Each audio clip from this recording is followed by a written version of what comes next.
Hi, you guys, and welcome to the Nosy Bystanders Live. I am your host, Chief Nosy Bystander. I need a new microphone. I need a new one. I guess I need a new one. I guess I need a new mic. Dang, just a slew of stuff. Okay, well, we're back today because we're going to be listening to this interview. Um, it was highly recommended that I listen to it and analyze it live, so we're going to do that today. But first, before we do that, I wanted to talk about a couple of things we got coming up this evening. So this is going to be it's not going to be yeah, it's going to be pretty long, this live stream, because there's a lot to analyze here. But first, we have the Love After Lockup live stream that we do, and we talk and we discuss Love After Lockup. I put it in the chat and I'll do it again. That way you guys have it. Register now. It's free to watch. And it's just really just us kikiing, and we're talking about all the updates. And we have a show that we're going to premiere before this show, so you guys can watch it a little bit early. Okay, so we'll be watching this, and we'll be watching all the mess, because remember the last time Derek and Monique was in that high speed chase, honey. That one lady and her husband, they got a jewelry business that I guess went under, and a whole bunch of other stuff. So make sure you register for this, because this is what we're going to be watching. That's why we're a little bit early. We're about 18 minutes early, so we can get through some of this, so we can prepare to go here.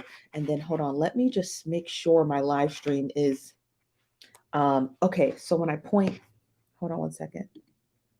I want to make sure when I'm pointing correctly. So here, hold on one second. There's a delay over here. Hold on, y'all. I gotta see where I'm pointing. Dang, it's a long delay. Okay, so here I want to point here. Okay, good. Okay, good.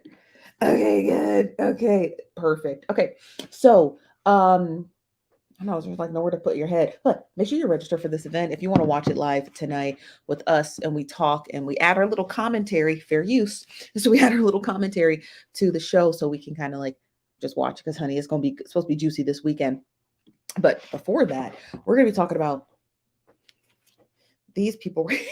I think they're right here. God, I hope they're right here, because we're going to be listening to ConsciouzTV, and he sat down with Sharrellsworld 2 days ago, and I want to kind of catch up on this live stream, see what they were keying about. But before we start this, let's see who's in the building. Okay. All right, well, now we're all caught up to speed. Okay, great. Hello, Nikki. Hello, Courtney. Hello, Tracy. Hello, Angela. Happy Friday, y'all. Hello, Kanisha. Hello, BB. Hello, Sheree. Hello, Tynesha. Hello, Brown Delight. Brown Delight says, I'm torn about watching tonight's show because Tasha K is about to release an audio, and my nosy behind want to see and hear it. Okay, well, if we catch it on time, we might be able to catch it and listen to it together if we catch it on time. This is from Bodala. Hello, Kat. Hello, Brenna Love. Hello, Stephanie. Hello, R Virgil. Hello, Chocolate Bay. Hello. Oh, that's just me. Hello, Maria. Hello, AK. Let's see anybody here from Facebook. Hello, is it Laddie or Lady? Hello, Shell. Hello, Tish. Tish says, Happy Friday. Just finished all of the other videos leading up to this, so I'm ready for the mess and the receipts. Yeah, apparently this would be a boatload of receipts. I haven't seen yet, so I've seen some, but not all. I haven't seen them. Hello, Nosy by Nature. Hello, Tiana. Is it Atisha? Hello, Atisha. How you doing today? Hello, Kay. Hello, Joanna. Hello, Journey. Hello, Jerica. Hello, she's got Betty Davis eyes. How you doing today? This from Jerica says, yes, you are, Chief. Hello, Nosy Bystanders. And looky lose. Yeah, because it's always the looky lose. Okay, let's get started so we don't waste any more time. Okay? Yeah. Right into it. So there's a smear campaign going on, according to Larry Reid. Do you think it's a smear campaign? It obviously is, and because of my role and my position in this, I know that to be a fact, because Tasha K and Larry's fallout was due to me and her fallout. Well, so give us a little bit of what happened. So what had happened was Tasha K and her employee had wanted to do a show to debunk some of the things that her previous mentee had been saying in Patreon. Storm Monroe. Ooh. And okay, so this is where Storm Monroe enters the chat. Okay. Does anybody know if Storm is a male or a female? yes. And so they had scheduled a show, and they had already reached out to me that they wanted me to come over just to speak to some things because they had brought me so into their drama in the earlier part of last year. You guys know everything that happened on my platform over Christmas weekend of 2020, and then all of the Von Ray, Storm Monroe, Tasha K drama that played out on my channel last year. All those videos are up. So these people brought me in deep into their mess, into their KB Studios mess.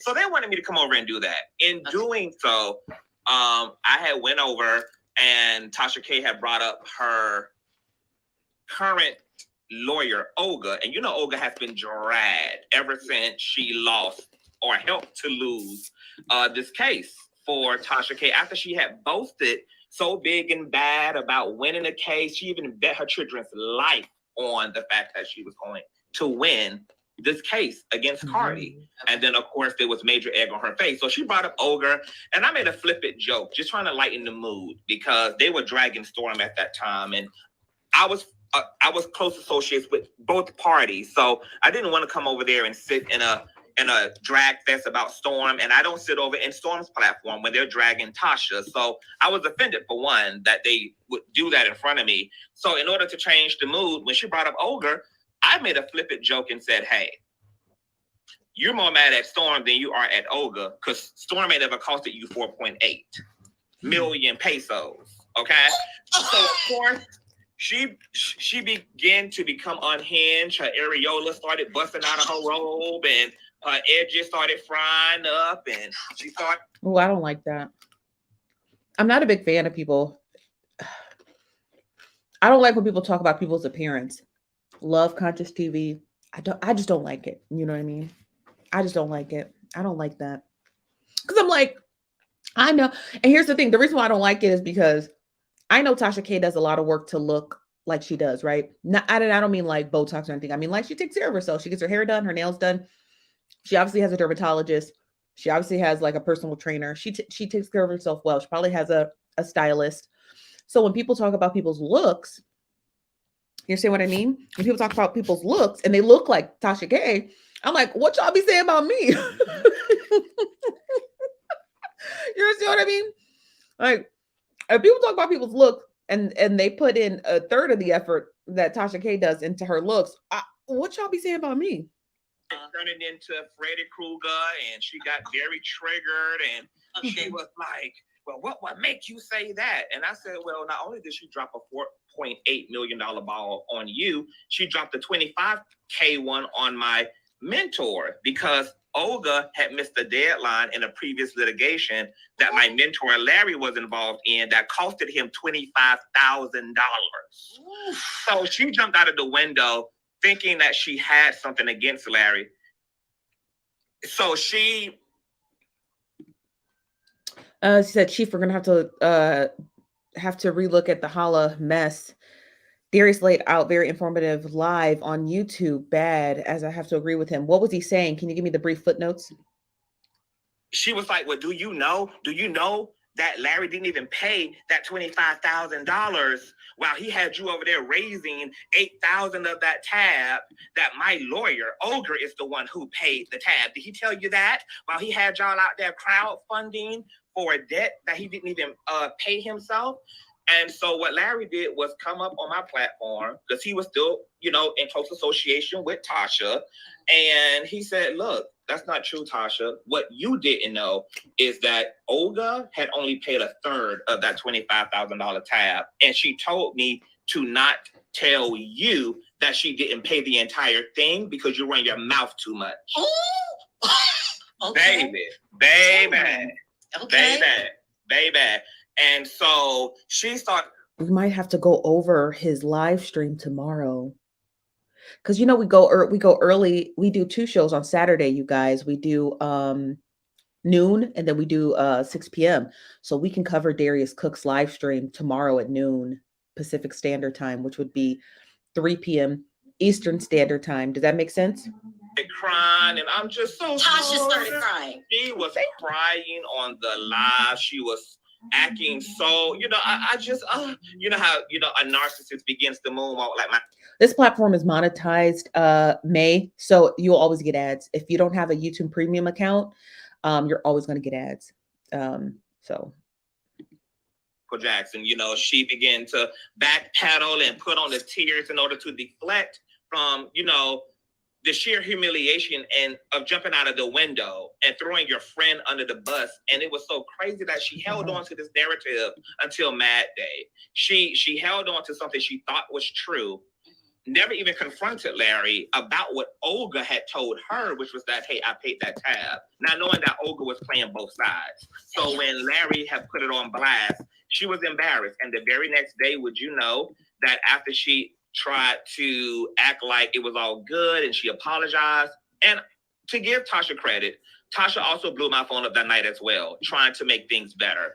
But I'm a one-hitter quitter. Once you jump out of the window on me, I'm going to cut the strings to your parachute and let you hit that concrete head first and bust your head to the white damn meat. So I was not going to allow her to make up with me because it was too ferocious. It was too intentional. And the optics of it were just too obvious. I didn't trust her at that point. So the next morning, she began trying to weaponize other content creators and spin a narrative that me and Larry are busting it down in the backseat of vehicles that he's purchasing for me, that he's flying out young queer men and putting them in luxury hotels, and that he's just indulging in all this boy bussy. And, that some of those content creators reached out to Larry and exposed Tasha to Larry. And that was kind of the beginning of the downfall from there, really.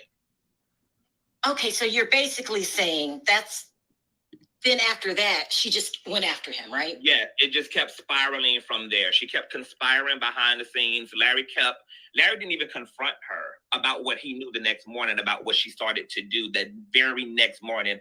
Matter of fact, she's the one who called him, Sharrell, the next morning and said, hey, I just want to put a little bug in your ear.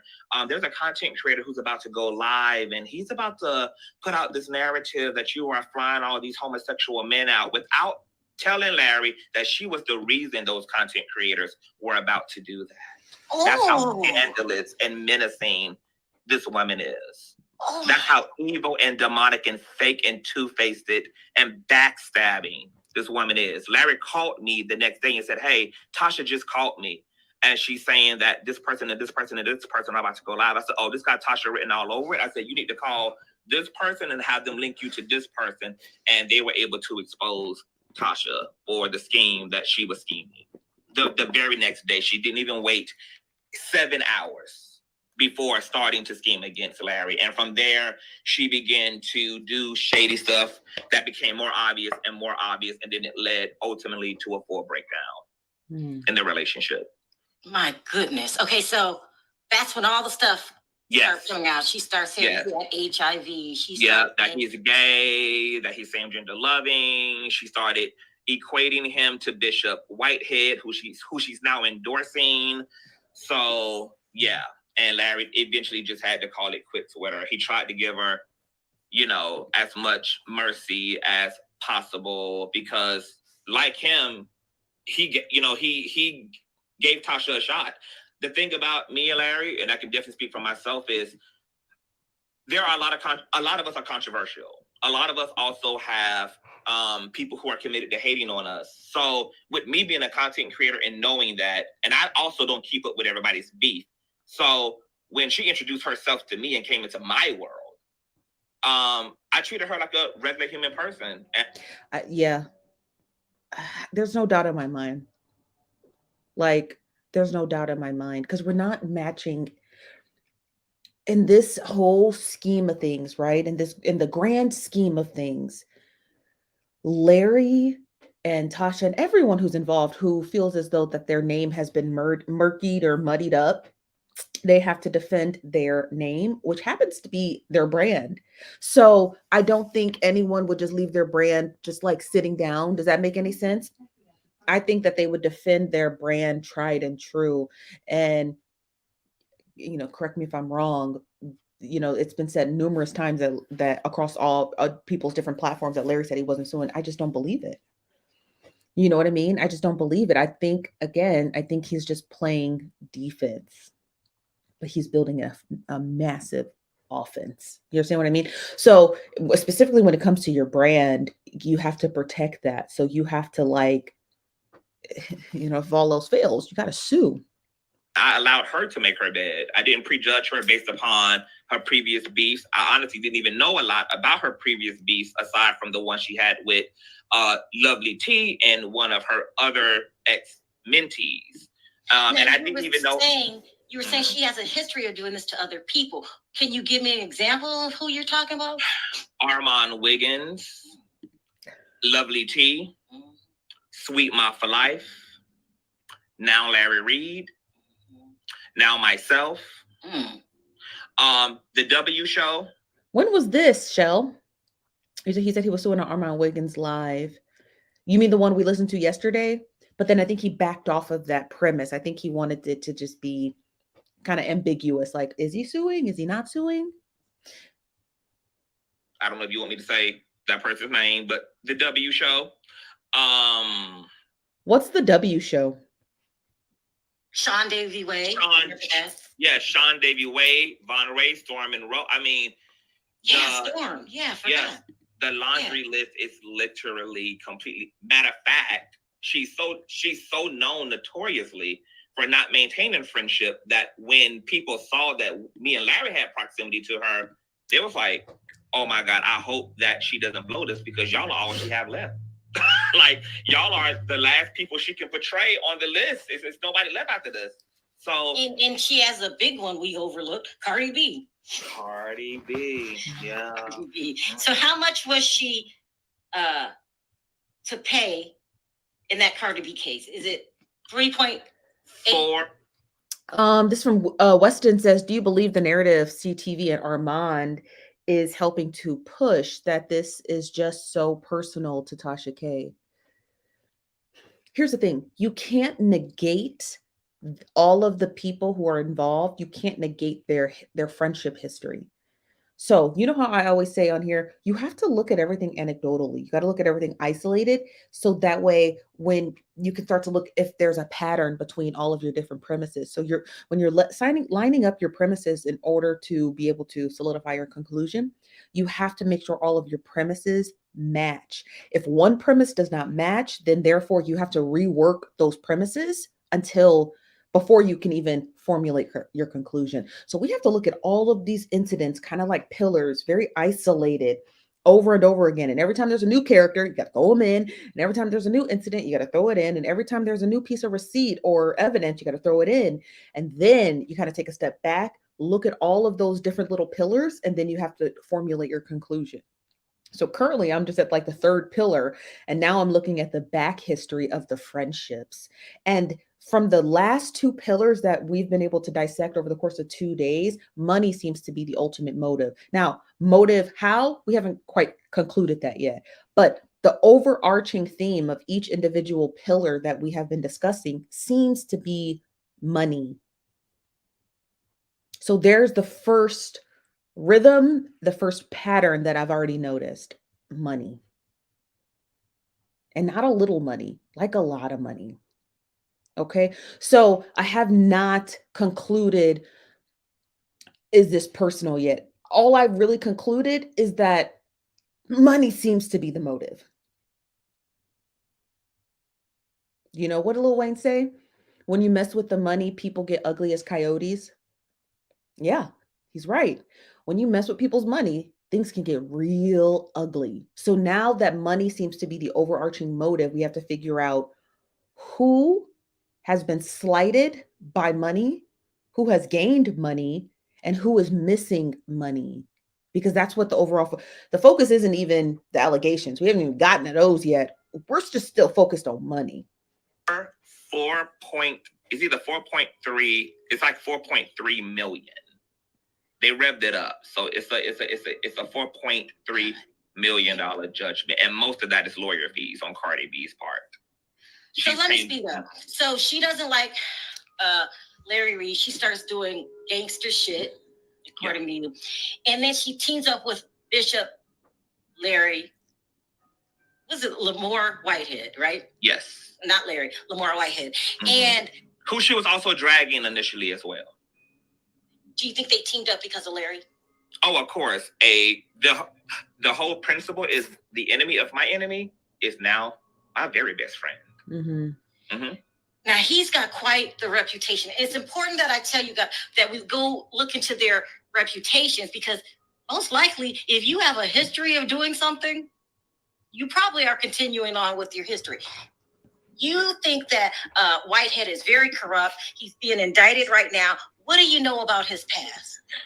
Well, there's an article that was recently published, and it was explosive, like so explosive that my supporters were just like, CTV, you have got to read this article. And I know there were other content creators who had to read from it. Yeah, we did too. My God, today, I tell you that. Yeah, we reviewed that article.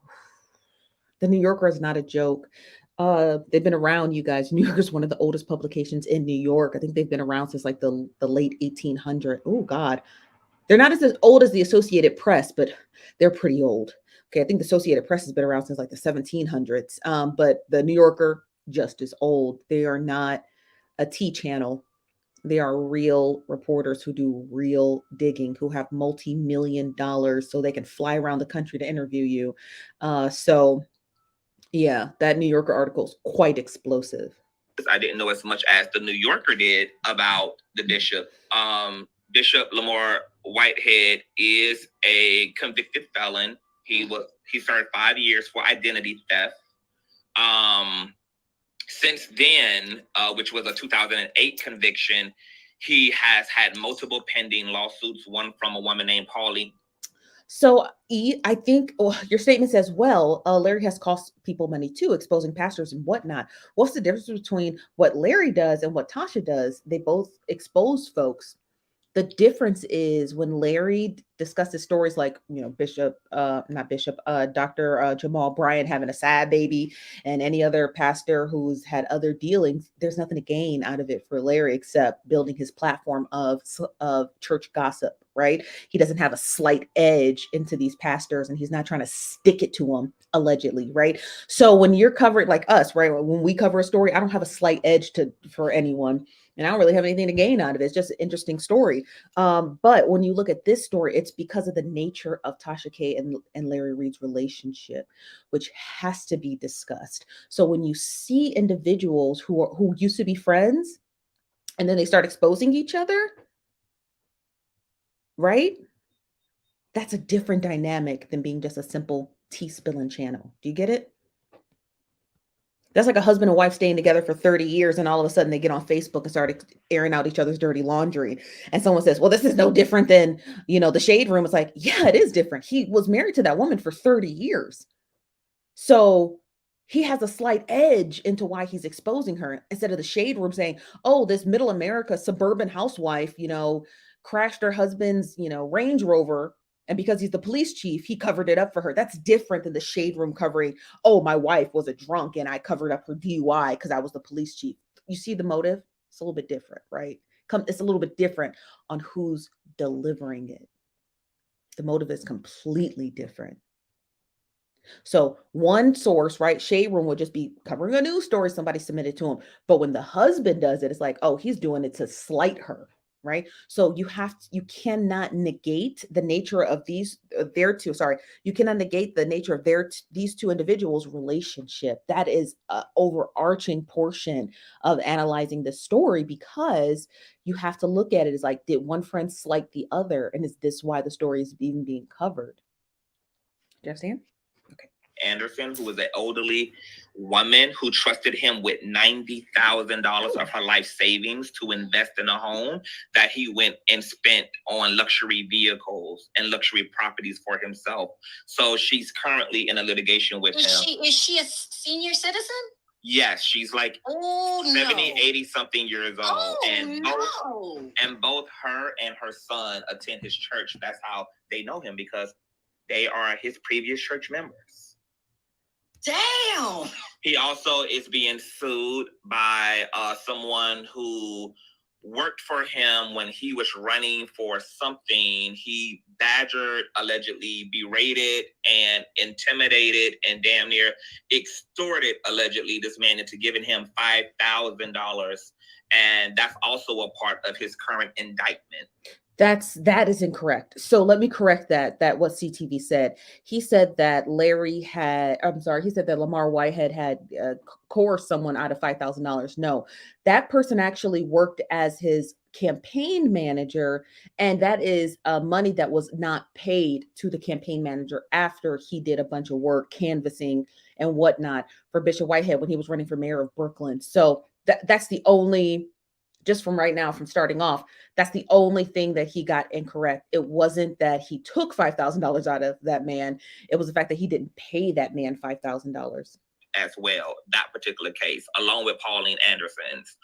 Also, everybody around Lamar Whitehead is littered with corruption, including his current attorney, Brian L. Ponder, who was also dragging the living hell out of him in the earlier part of 2022. You can literally find Brian L. Ponder, his current attorney, doing collaborations with other YouTubers, saying that he even predicted that Lamar would be facing an indictment toward the end of the year. He also believed that there were multiple Pauline Andersons who were victims of Lamar. And he also bigged up Larry Reid and said, I believe that Larry Reid is now on to something. Now he's representing that same person.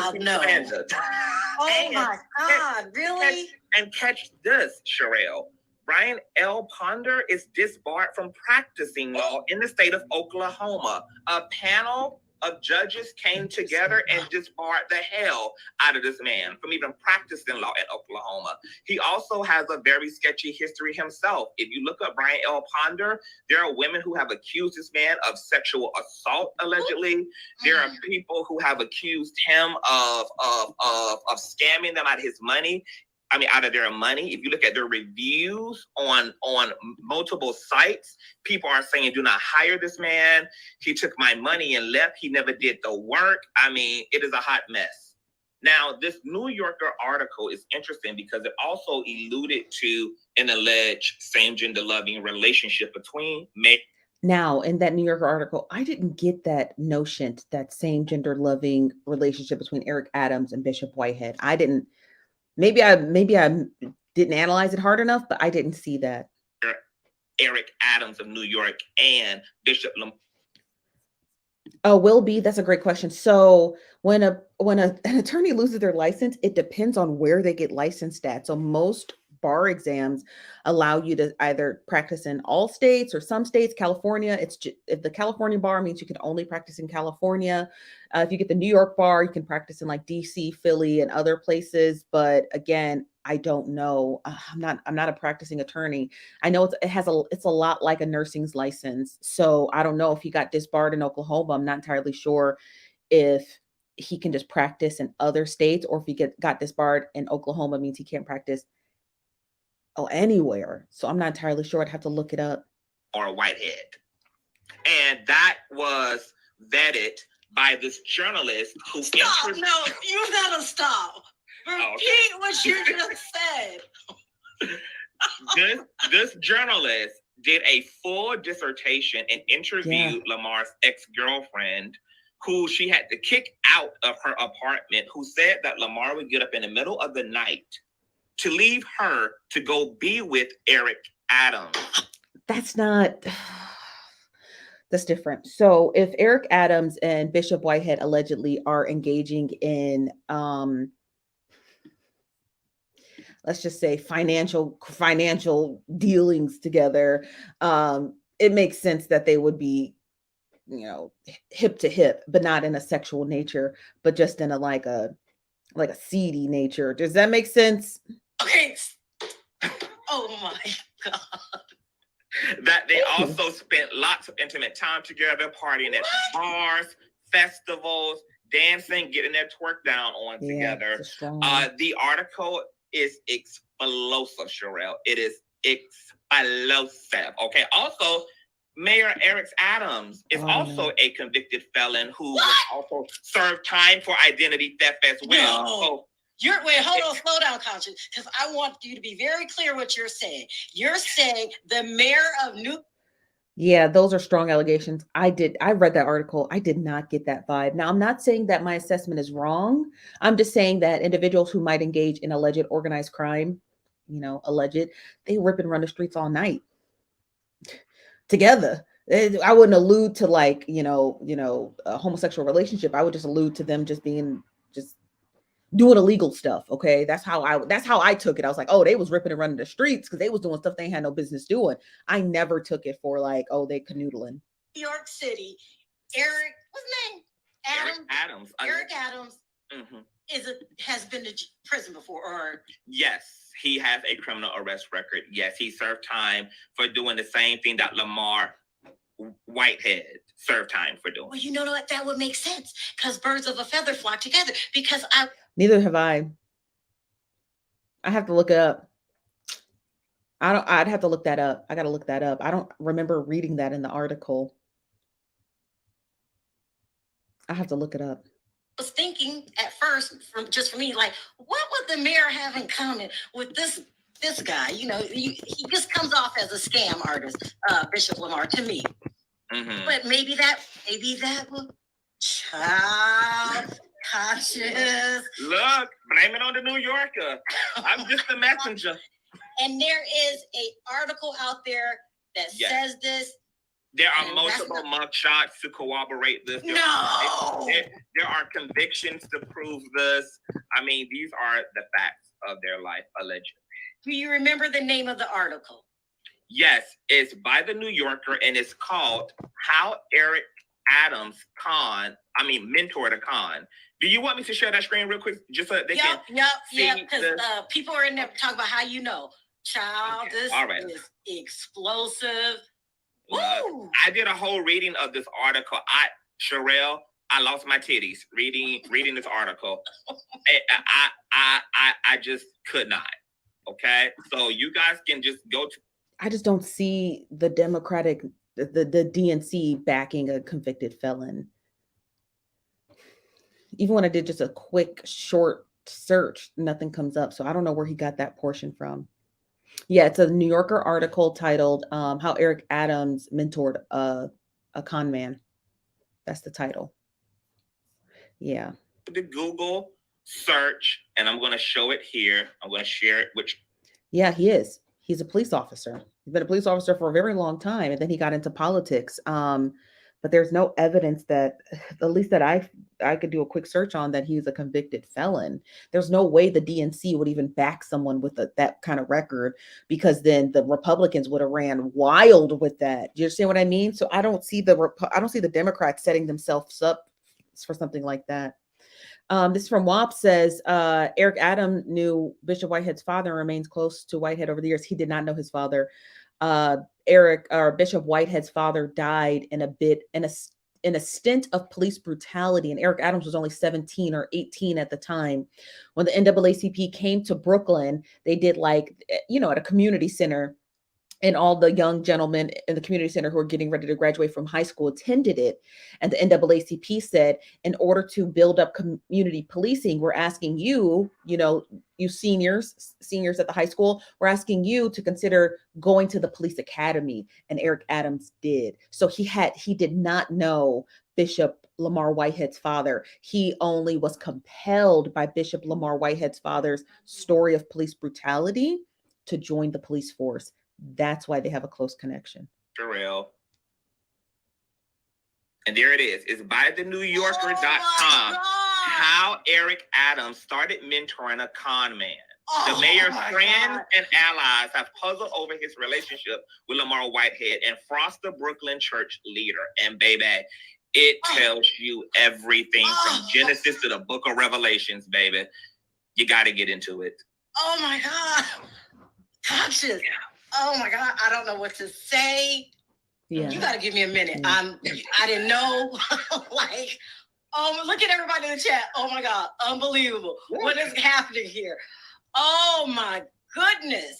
So maybe My thing is, before he got to the police academy, did they like expunge his record? Is that why it's hard to find it? So according to Spectrum One News, that's the, if you guys didn't know, that's the news station in New York. So Eric Adams went from being an inmate at Spofford to becoming the mayor that would be in charge of closing Spofford's. Yeah, okay. Maybe Conscious TV was correct. Professor LeVar Burton, you don't have to take my word for it. So, okay. Whew. Okay, I'm gonna remove the. Tasha K did admit on the stand that she lied about Cardi B having herpes. She absolutely did. If you read the transcripts from the trial, she absolutely says not only did she lie, but she lied because she felt that Cardi B was rich enough to pay for any therapy she might have needed as a result of the slander. Oh my God. I wish I had some pearls on. Somebody in the audience said, clutching the pearls. This plays an important part. And everybody says to me, Sharrell, why do you want to focus in on their past and ignore the victims? Nobody's ignoring the victims. And I agree, plays a role. Fast forward. These old allegations against Larry because he himself is he's in a whole live stream that you can find out here on the YouTube streets talking about his own ex-wife, putting him through child protective service, etc. There are also articles of her accusing Lamar of sexually abusing their daughter as well as him being under Oh my God. This interview will be a lot easier to get through if she didn't keep cutting him off with her loud anecdotes.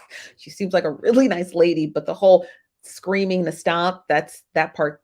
I wish I didn't blind react to this and just kind of cut out the parts. I just wanted to hear him talk. As well as him being under investigation by CPS for allegedly assaulting his son. But they don't want to talk about that either. Allegedly. Someone in the chat saying this is biased. First of all, that she lied. Time for denial. And the reason I'm so upset is because lack of facts. Sorry, Conscious. You're too pretty to be mad today, Sharrell. You're too pretty. It's a mess. It's a mess. I'm trying to get to the bottom of things because if it turns out that Tasha K and Bishop Whitehead and Levantre are liars, then they need to be exposed. That's a damn shame. And the New Yorker, that article, the New Yorker, that whole publishing company, that whole brand is a very reputable publication. Yeah, your juvenile record when you turn 18 is expunged. So that's why we can't find it. People are saying in the comment section. These are people who do their thorough research. They're not bloggers. They are journalists. Yeah. Go ahead, Kimberly. Please exit the chat. It's honest as far as Whitehead and Tasha. Whitehead is trying to act like he's an advocate for accusers. He's an advocate for potential victims. Well, guess what? In that same New Yorker article, it brings up the fact that the rapper Tekashi 6ix9ine, who pled guilty to making explicit videos with a 13-year-old girl, guess who stood up for him in court? Oh, no. Guess who spoke to the judge in defense of a guilty Tekashi 6ix9ine? Bishop Whitehead. Wow. And Tekashi 6ix9ine. I didn't know that. Now we'll go on later to thank Bishop Whitehead in a rap song. Well, I know they're friends. They did like lives together. So I didn't know that. And they're associated with each other. But he supported a man who pled and admitted to filming explicit videos with a 13-year-old girl, but he's super advocate for so-called victims. You are blowing me away today, but yeah. I appreciate you coming on and talk about this. I want to know facts. I want to know facts. It's really important. Yeah. Let's move forward. Okay, so they're together. They decide to reach back into Larry's past. Tell me about this lawsuit and what you know about it. And how long ago was it? Okay, and you mean the lawsuit against Levantre Andrews? Exactly. Okay. So this lawsuit was finally filed last year as a result of Levantre interviewing for the second time now with Lamar Blackhead, or I call him Blackhead. No. Let's go back further than that. I want to talk about the one with the blogger. Oh, you want to go back? Oh, because that's how far back they're going. How long ago was that? Okay, so that lawsuit for defamation was back in 2021. And this particular YouTube uploader started off as fans, not only of Larry, but fans of myself and fans of another, what they call church sector content creator, King Jives. Yeah. Now, this person was looking to get close to all of us, beyond being a supporter. That started in emails to us, that started in giving us his phone number through emails, trying to build a personal rapport with everyone. Now, the way Conscious says it is so cute. Defamation. King Jives went on to give him the friendship he was looking for. Larry nor myself allowed him to sit at the table. As a result, we have to talk about that part. I'm gonna chew this corn chip. Okay, we gotta talk about that part, because as somebody who has, like, I got a pretty decent following. I'm not gonna lie, I got a pretty decent following across all social media. I have about anywhere between 360 and 400,000 followers, supporters, subscribers, you name it. And just like regular, supporters, they'll email you, they send you articles. If you have like a phone, if you have like a business line like we do, they'll call, leave tips. There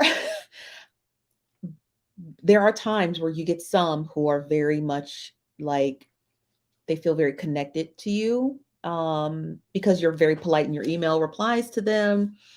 You'll send something to them, but like, hey, can you check that for me real quick? Or you call their name or something, something polite, right? Something polite. And what it does is it tips the scales, so that viewer, watcher, subscriber, follower will start to build this very one-sided, it's called parasocial relationships. They start to build this relationship with you, but it's in their head. They think you're friends. They think you're like best friends.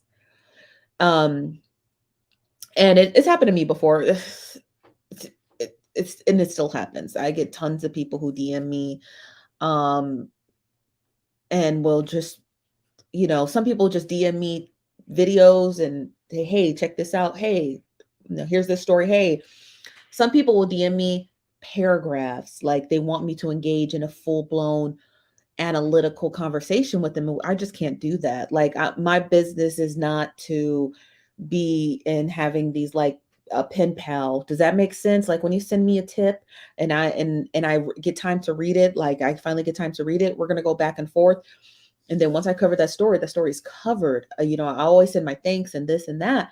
But some people think that they've built a relationship with you where they're like, they can just email you all kinds of hours of the day and night. Upwards to a week ago, I had to unplug my phone, my business phone, because I was getting calls at 2, 3, 4 o'clock in the morning from people, like inappropriate hours, trying to have full-blown conversations with me, literally half sleep like this. So I was like, okay, this is becoming quite problematic. So when he talks about Daryl Moore, the cigar vlogger who was trying to gain a close relationship with Larry Reid, that is a thing. And you guys may not experience it because you might be on the other side of content creation, right? You might be the viewer. Some of you in the chat, I know you are content creators, so you probably have felt that and you understand where I'm coming from. But those people, if you slight them, there are people that I've slighted just a little, and they've made burner accounts about me, tried, expose me for nothing, right? Just expose like, oh, she's mean and, she's kind of a bitch and all whatever. And you're just like, oh my God, I'm not like that. I just don't have time to text you all day or, DM you all day. So there are people, if you don't put up your end of the bargain in the fantasy they have in their head of your friendship, they will completely go after you like a pit bull. So this all really started from a parasocial relationship that went south. From a viewer who could not, that's a corn chip, a viewer who could not like get in the end And I need y'all to see that because I think a lot of people are missing it. Okay. Now people are missing it. What's up, Desiree? How you doing today? This is from Weston. Says Steph made a point a few days ago about how CTV can be biased due to his relationship with Larry. CTV is good at what he does, but very biased in that. I never said that. If I did, I know I didn't say it like that. I didn't realize he and Larry had that tight of a relationship. I know that Larry does come on his platform often, but I don't I don't know enough about Larry and CTV's relationship to consider it biased. Does that make sense?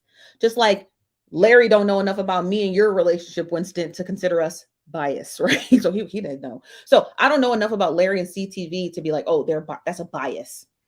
I don't know anything about their personal relationship. So I would never have made this sort of anecdote. So one thing's for certain, two things for sure. Lord, don't ever put anything into my mouth that I didn't say. But if I did say it, then I mean it. But I don't remember saying that. This is from Just Bougie says, Steph, you're my best friend. We have wine together Friday night. Girl, get off the phone. So of that, this person began a smear campaign that lasted for 2 years against myself, against Larry Reid, and then ultimately also against King Jobs, who he, of course, eventually fell out with.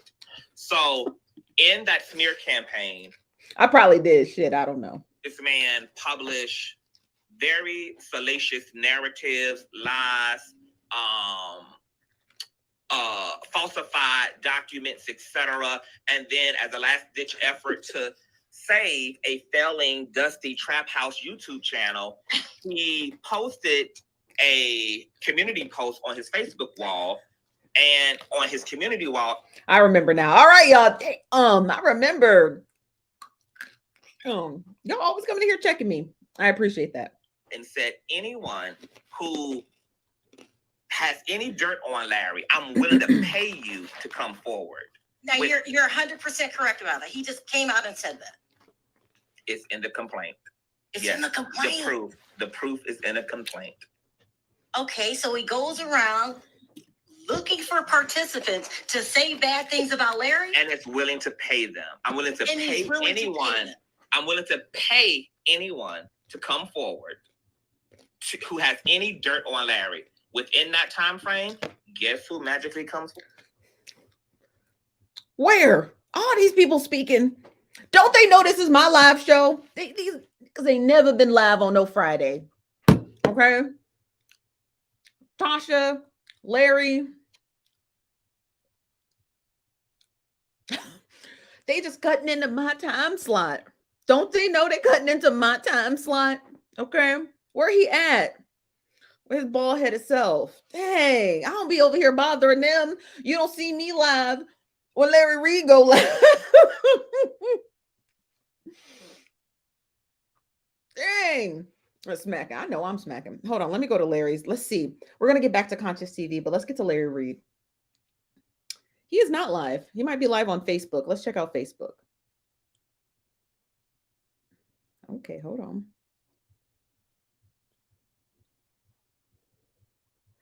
Nope.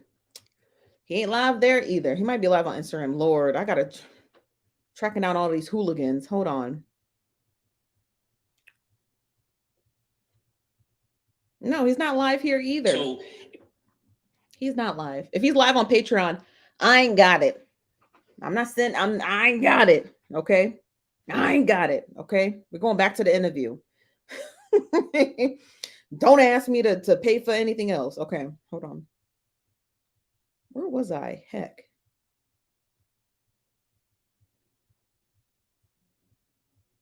Oh, I forgot where I was. Oh, here it is.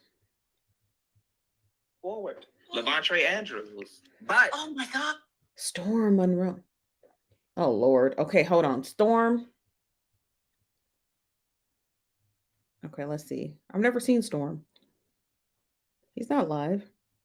Oh, he is live. Problem with that, because like he's been successful, what he's doing with tattoos and earrings and like a backslid. Yeah. So do they accuse? Oh, they together. Oh yeah. I've been called a witch. Oh, years. Yeah, I used to do these house cleansing, and that's the exorcism. Okay. So where I come from, that's not a thing. You just Why Armon looking like that? Armon, look up. Look up. Prophesied breach. But I was actually, dealing with demons that levitate. If they in the chat, old members, they have watched me deal with that before. So yeah, they said I was doing it by same thing that Jesus said he did it by the spirit of Beelzebub. They said I tell you I was a witch. Okay, I'm just saying because when they see the wealth of people got in my ear and it was like he's using the devil to get wealthy, kind of like the Kurt Franklin's, the TD Jakes of the world and stuff. Allegedly. That's really interesting. Allegedly. But not black folk think that. Well, black folks have a problem. Black Christians tend to have a problem with us using African spirituality anyway. African spirituality is what white Euro Christianity hijacked and stole and then created a 66 book when the book's actually 109. They're not wearing mics, so it's going to be really low, okay? Earliest Bible, which is the Egyptian and Ethiopian. Everybody knows you go to the bank, you get the dirt from in front of the bank, and you put that. They're not talking about much. When you're constructing the church, and that's how you build. That's how you bring in. That's cool. Yeah, hoodoo. Excuse me. Everybody know that. So would you consider yourself a good representation of Christians or even Christ? Because people are going to say, "Hey, you're preaching the word, and you have people that are impressionable." Are you a good representation of a Christian? I think I'm a wonderful representation of Jesus. Maybe not Christianity. Okay. But because Jesus, he's down with everybody. And see, I have same 11 people on my staff. Okay. I'm very open about the stuff that I have done, like or see. I think I commented up on your pictures. Because I commented on your picture, think I want you. Because I commented about you twerking, they think I want you. He don't want that. He just being silly. No, it's what I think at that moment. Yeah, now, it's not that deep. I am realizing that because I got people who hate me and they're like trying to mess with my name, I probably got to curve some stuff a little bit. I don't like it, but I may have to. You can't really be yourself, and I get that. I don't like that. I say fucking and just be yourself and let people say. I feel like it's because the way you present, like maybe you're flashy, like you have a presence that's kind of like, I'm doing good, I'm wealthy, I'm flashy, I'm online. Why should he have to hide that though at the same time? If that's his reality. Well, I because I kind of think that just people in general, like when you become successful, you have to hide certain things about yourself. Right. Like they don't want to, like in this space that we're in, you can't show it if you have a nice car. You can't show it if you have, people won't want to donate. They won't want to support you. They'll start. No, I want to listen. We're going to have to push back our, we're gonna have to push back our love. Now, remember, we got an account with Philo, so we're gonna have to push back our love after lockup, honey, because I got to get into this interview. Well, they'll rob your shit. They'll rob you. Or they'll start pulling back their support. Yes. So you almost have to act broke. Yes. Notice, even like in the consecrated world, the most brokest people get a lot of the support. Facts. You know what I mean? Because they're like this. There's this underdog thing, and once people start to see you as like being on top or this top dog, they start not supporting you, and they start trying to tear I'm broke. Don't nobody support me. you down. So I didn't think about that, but I did think about that. I didn't want to show people. I was living in the house I'm in now and driving to the cars, and I never put it online. No. But my coach, Bishop Bernard Jordan, he put his coloring up, and that was like 2 years ago. And that's when that Bishop Whitehead went, and then I put mine online, and nobody knew that I could even do it. I was like, wait a minute, Larry got money, he got a color. yeah. And then the Whitehead went bought one just like mine. But anyway, that's when I started getting a whole lot of flack. Is when I started being forthcoming that I'm doing pretty good. Not just me. Yeah. There are 14 households that's sitting on my back. I didn't just bring myself up. I brought a whole community up. It's some paper towels in that bathroom, right? You cut right to your right. Yes, sir. Thank you. I think we're supposed to help. Like, they were killing me because I'm going, if I see you live and I like you, you'll send some money. I'm going to send some money. Ain't that what we supposed to do? Let me tell you something. You've been blessing the ministry of Lamar Whitehead, and let me give you a hug for that, though. No, because I really appreciate that. No, listen, because of you, I was able to redo my set and keep going. Like that is important. Like, because for me, those things I put those back into my business, my brand, because it's part of it. I love to be able to do that. So thank you. But you good. And I appreciate it. And you're like really good. I appreciate it. Yeah, I mean, so that's, but I do it for, and I've done it for. I think Relatability, they're not talking about much yet, so don't worry. I think when it comes to relatability, I think I'm pretty relatable because I don't really care about too much stuff. And even if I had the money they got, I definitely wouldn't flaunt it. I'm just not that type. You would always think I was just broke. The other guy is Storm Monroe. Some of y'all identify. I hate identify. But I don't. Yeah, I feel like everyone around you is gay. I feel like you don't have straight. I feel like everyone around you is gay. Everyone around me is not gay. Well, I feel like your main core people are gay. They're not. They're not. I got Latrice, who identifies gay, who used to be Tasha K's cook. That's my cousin. Okay. And then what's on there? What she identified? Oh, then I got a lot of gay members. What about your friends? I know a lot of people out there. Are you gay? No, he's not. Why do the people think they're gay? I just ask you. But yeah, why do you think that? No, the people But they're think not. that. Yeah. I'm just saying, no disrespect. Yeah.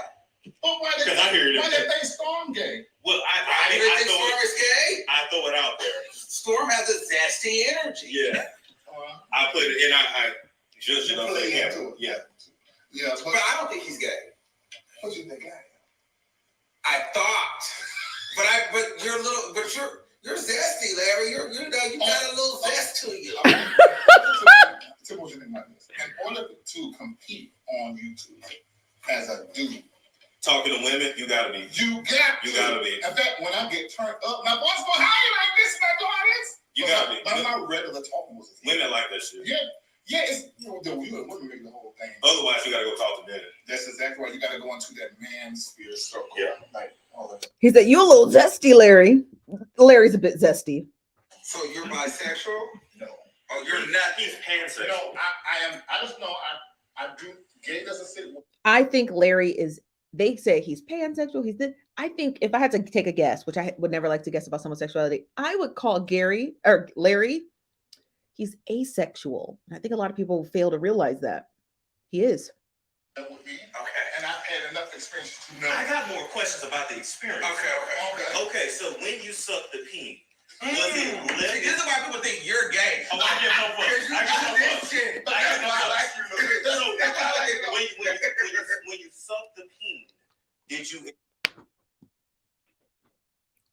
I'll drop that. enjoy the suckation? No, I'm gonna tell you what I did enjoy.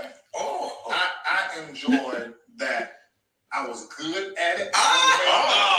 Cause the way they responded. Now the reason why It was Not because he likes both, because he can like both, but at the same time he can like neither. He just likes no one. Does that make sense? He can like both. That's what asexual in my head I think it means. I've met a few asexual people. They can like both, or they just don't like anyone. They only like people when they come into their like peripherals. Does that make sense? Like no matter their gender, or at times they just don't like anyone. They don't have an attraction to males or females. They just don't like anybody. That's what I think. He gives very much asexual vibes. they want me to censor myself. But it's a true statement. And the reason that I was good at it is because I had a lot of practice as a child. I know that sounds bad. Wow, that got dark. But it's the truth. Okay. It is the truth. I had a lot of I think it's going on at Armon's studio. practice. Wow. I don't think that I can laugh at that. I don't You think I took the funny away. Yeah, but it's the truth. It is my truth. Damn. It is really my truth. That's how I learned. And so I enjoyed in that moment. That you were making him feel good. Making him feel good. Now- He did it to me. Now, did you swallow? Hell no. So you spit it out? Or did he nut on your face? Neither of those. Okay. It was just a try get back what I gave to you. Okay. So you didn't complete. I didn't what? He didn't complete, or did he jack off to the side? I need to know how it finished because that makes a difference. I wish they would talk about something else. Can we get to the tea? Can we get to the tea? I don't care what Larry does in between his legs. Can we get to the tea? I can't remember. Because if you taking cum shots to the face, I'm like, that's, you know what I'm saying? I'm just saying. We gotta go there. Oh my God. What did you enjoy about a woman versus a Okay, let's fast forward. a man, period? How about I pause it? How about that? I pause it because we're watching it live. So I can only fast forward 14 more seconds. So let me just pause it and maybe they'll stop talking about that and talk about something else. While I get to your comments. Yeah, so like, come on. Like, no shade to men talking about the sexuality, but that's not what we're here for. Okay? That's not what we're here for. That's not what we're here for. Also, when is Larry's birthday? Please and thank you. Larry talks about, I like Larry. You know what I mean? He's a girl, he's trying to find out what he's trying to find out what he did with the tea. Yeah. I'm just trying not to hear all of that. I don't care about all that. Like, that's all nice and fancy that he's comfortable talking about his sexuality, but can we get to the tea? This is very. Okay. Let me fast forward it some more. I'm really pouring out of my life and the masturbation. Oh, I wish I could do that. How do you do How you do that? that? Well, I kind of make it as well. I was addicted to porn. And I feel like I am too. How do you get rid of that? You know what? Oh my God.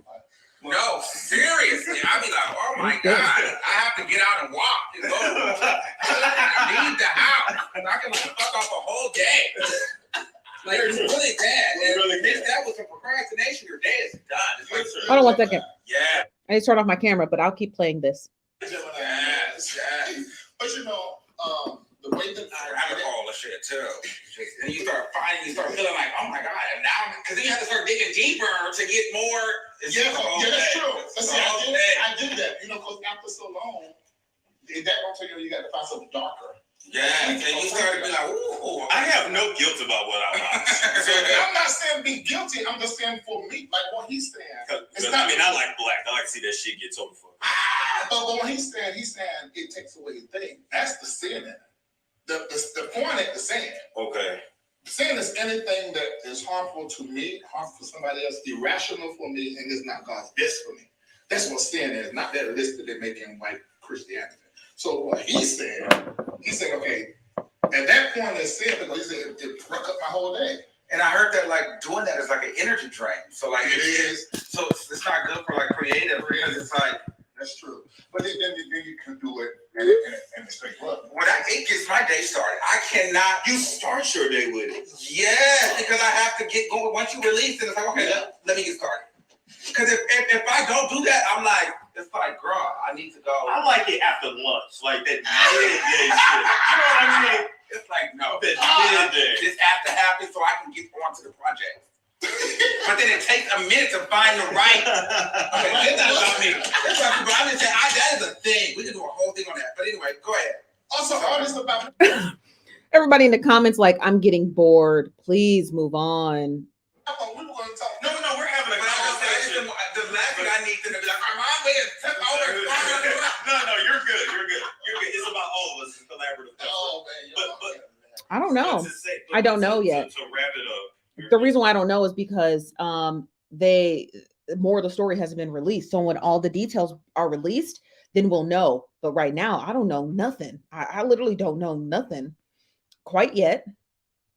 But I want them to get to the details so we can just come on already. Not really masturbating. You put that. Oh, No, that is. But let's talk about that. What's the hammer? I might have to. We got to go back to ConsciouzTV because this ain't it. They're gonna get to it. I'll have my ear to it. I'll have it playing on this back end with the captions on my other tab because they're not getting to it. They're just talking about men stuff, and I don't care about that. Okay.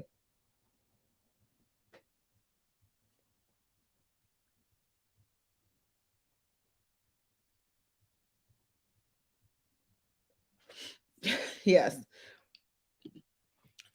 It's not that it's not helping. It's just they're not really talking about much. Who will address you in a critical way. You won't sit down with any other. You only are talking to his open enemies.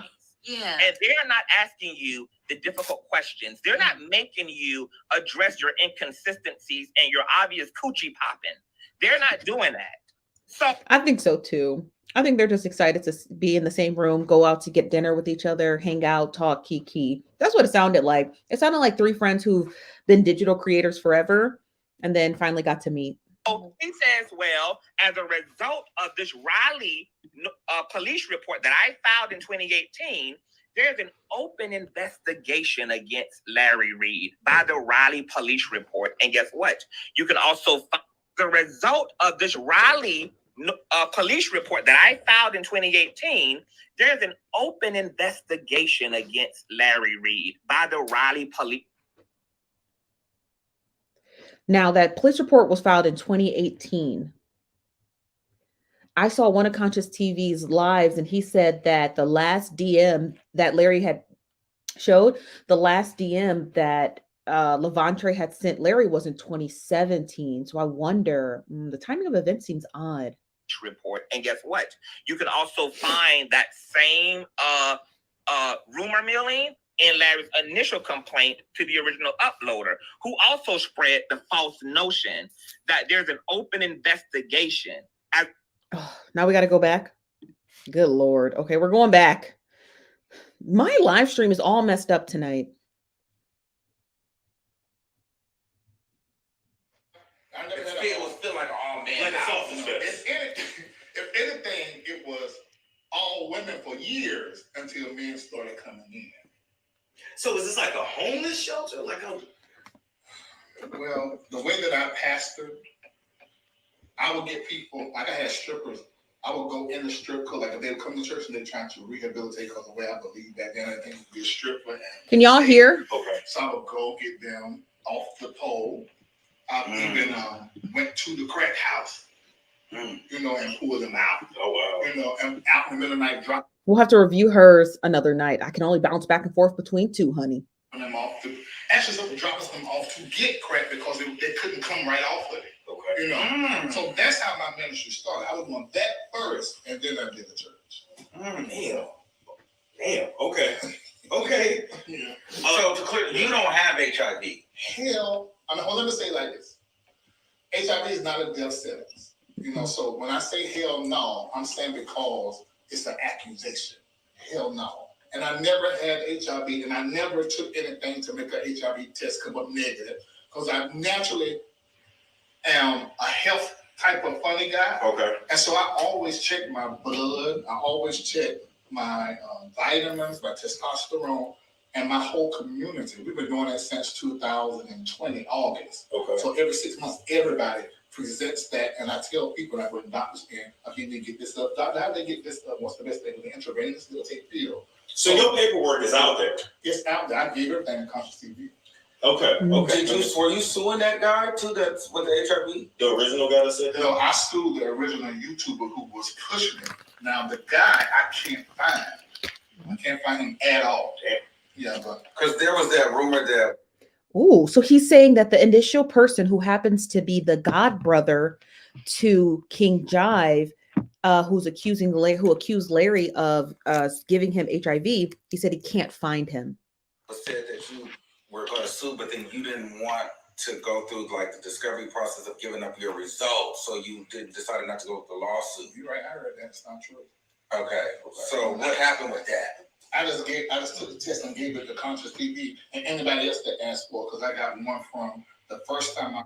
Just so you guys know, Armon is saying that they said that Larry didn't go through with the lawsuit because he didn't want to have to give up his test results in discovery. If you have HIV and you take care of it and you take retroactive drugs, if you take an HIV test, it will come up negative. So even if Larry were to, and this is just what I'm telling you, even if Larry were to successfully sue and someone says, okay, bro, show us your HIV test results. If Larry takes care of his health, as he claims, he would just take an HIV test and it would be negative. It's that simple. You would have to get a comprehensive test to get that information, to be like, yeah, it's not undetectable, but when we check his blood and his T cells and all the other stuff, he does have HIV in his system, but it is undetectable. But those are comprehensive tests most people don't take. 2013 or 14 is on that one. Then I've done one in 2020, 2021, and 2022. That's what I've done 4. And I had to share it. Yeah. Prove that I don't have that. Still, Why do you think so many people turning on you? Because that's a lot of accusations. I don't know. I don't really know. I do know I was mean as a pastor. And I cut some people off. Meaning like put them out my house and then they cut them off financially. Yes, that's the biggest thing. Yeah. Well, and you know what? I mean, we're gonna get into it, but I can see. I mean, you look like money. So I can see where if you were giving some people a lifestyle, and then you cut me off. I can see. And I was covering your rent. You won't pay rent until you get your job. And then you're successful. There's things. However, in my mind, I feel like a person can they can make stuff up like that, but it can only go so far. But I feel like there's got to be something that they can latch onto to make this bigger. You know what I'm saying? So they could be the littlest thing that they're using to grow against you. Yeah. So I don't know if you were in situations maybe too friendly with these people or joking, and they're using that to make it a bigger issue. That don't make sense to me because I was the same way with everybody. Yeah. But this particular person, Lamar, and I say this on camera, I did say it on Patreon because I'm not trying to hurt nobody. Yeah. But I gotta protect myself and tell the truth. I did not do what Lamar is saying that I did. What I did do was cut him off and drop him, not just him, his wife and his mom and everybody else they will bring up. These are people who used to live in my home. So I own that part. But to create that, no, because I knew but let me be honest with you too. I watched the interview, right? And he is very convincing. Yeah. If I didn't know you, I would believe that shit. Yeah. It was too detailed. Yeah. It was too, he didn't even stutter over the shit. It was just like. But he's been practicing since 2010. This ain't his first time. He's been telling this lie from 2010 all the way up to presently. And people don't know him. Anybody who knows him, who will come forth, because y'all see what they're doing to me, he is I don't know anybody who can lie better. A pathological liar. Okay. I don't know anybody who can lie better. He tricked me at times when he was living in my house, stealing cars and all the stuff he was doing. He fooled me, and his wife fooled me. Let me ask you, how do you think he experienced you? Well, he was obsessed with me. I mean, anybody was in my church knows that he was you need to say something in the comment section so they know. I know you don't want to get involved. He was upset. I didn't even know until this started happening how obsessed he was. I didn't know he was putting on my clothes when I left the house. Wow. I didn't know that he was putting on my cologne. I did not know that he was telling the people at the school that I was his real dad because his dad wasn't in his life. Okay. I didn't know any of this stuff until this stuff started. And his dad actually abandoned him. He just right. Yeah. He did say, they told me and see it in the video. He said it.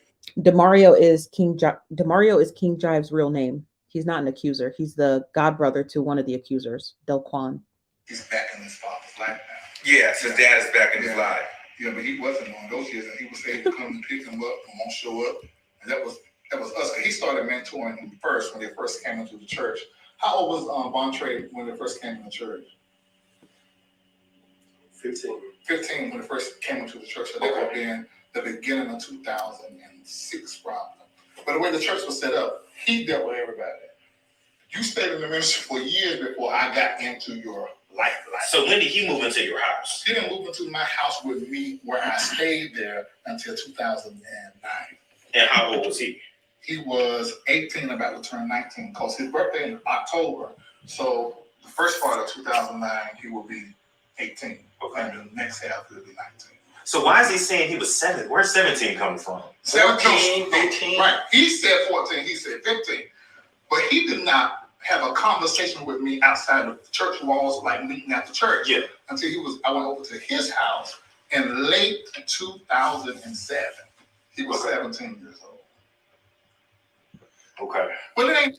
The next question they should have asked him was, why did you go to his house to talk to him?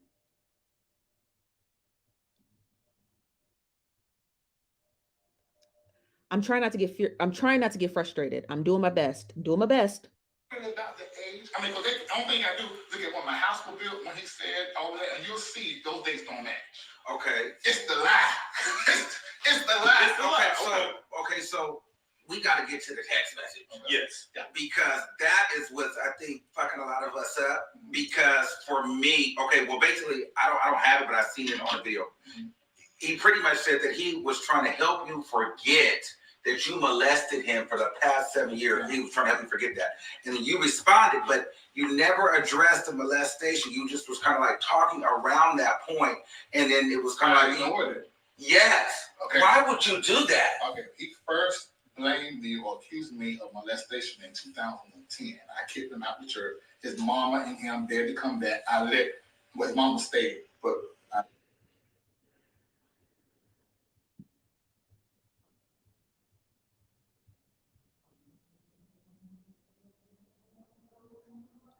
this is early for him to come back.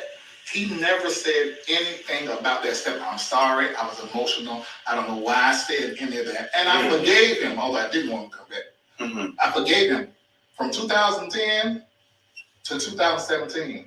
He never said anything about me about it till that text message. So I was like, what is going on? I said, this is crazy. Now, mind you, the other guy, HIV, had done the same thing. And apologized. But I think it's fucking us up because if somebody said that to me, I'd be like, what the fuck are you talking about? I already heard it. I had already heard it before. So I said, okay, let me just coddle this.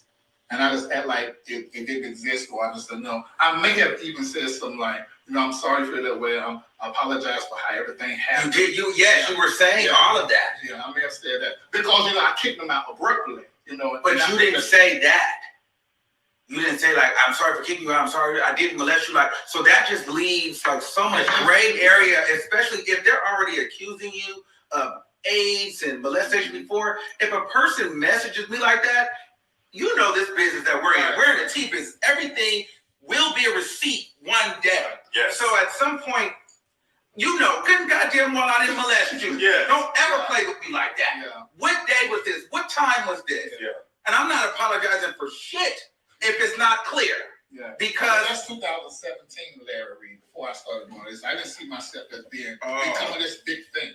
I was still pretty much trying to coddle all these old members. I had blocked and cut all of them off. The reason why he sent me the text message is because he was upset that I had. Did Tasha K show a text message? And if so, does anybody got the screenshot of it? And can they send it to me? I want to read it. So when he was in the house, is there anything that could have happened that he would have interpreted as sexual? Except what he did. Not what I did. What did he do? He told me not to say it, but you're gonna be able to hear about it, and it wasn't just me. Okay. So since you can't talk about are you going to sue him because they're saying that you dropped the lawsuit. No. See, this if you just look online, it says very clearly that it was dismissed because we're going. I think they even got the word refiled in it. Because when I filed it, said, well, I don't live in the right state, and my mama was not supposed to take the service. And I read that, so that's true. So you did dismiss with prejudice, so you can file again. Exactly, because he said he don't live in the state of North Carolina. But you're going to do it, though. Just as a fact, baby, and now because they keep doing this, all this stuff that Tasha is doing, all of this is going to be a part of the. We are. Don't worry. But we got to get through this because this is important. Now, before my complaint was just straightforward. They said, okay, I didn't know you were that age. The house wasn't built when you said you were molested in the house, and just kept it like that. Okay. But this is going to be a very robust complaint. That every YouTuber, if you have any integrity, in fact, you can just. In fact, I don't care if y'all tell and believe what he's saying. Just tell the other part too. But that's my thing, though. If this is what's blowing me. If he made something up out of thin air and all these people are attacking you, and I'm not saying that you did anything, I'm talking. If he made this up, they're attacking you, you've done nothing.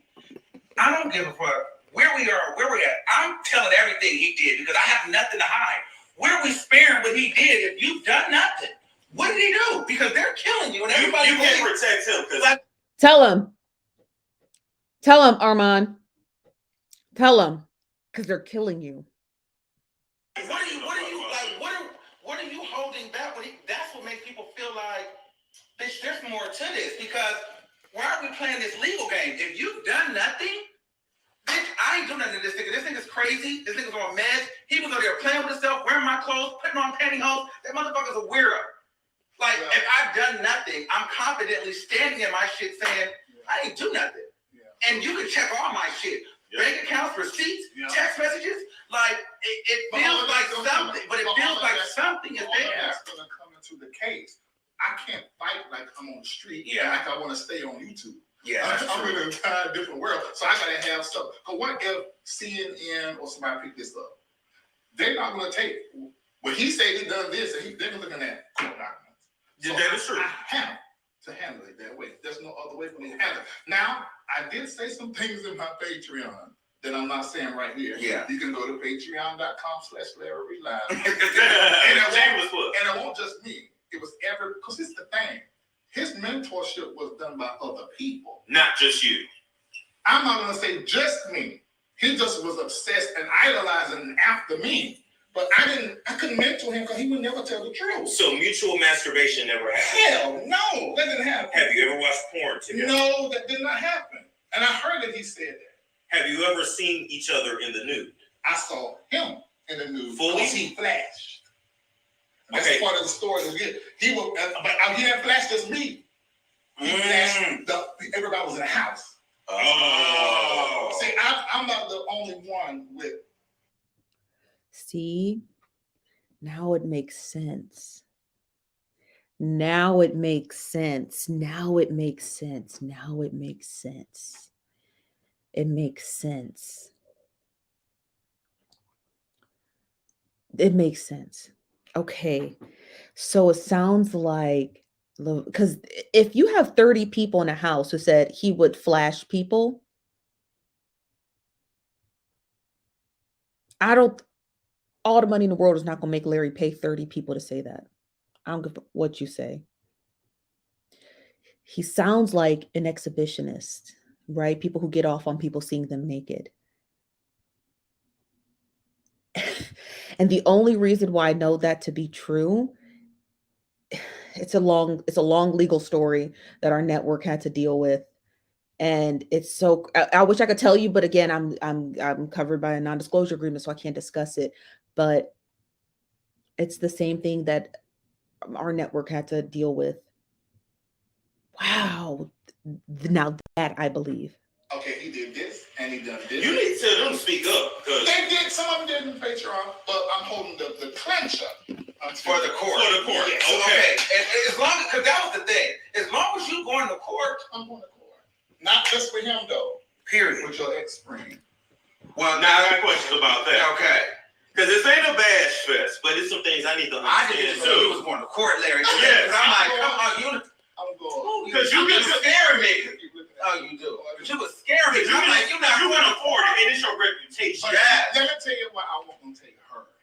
Because when I just started looking at the hundreds of $1,000s it's going to take for me to do all this, I got stuff I didn't want to do.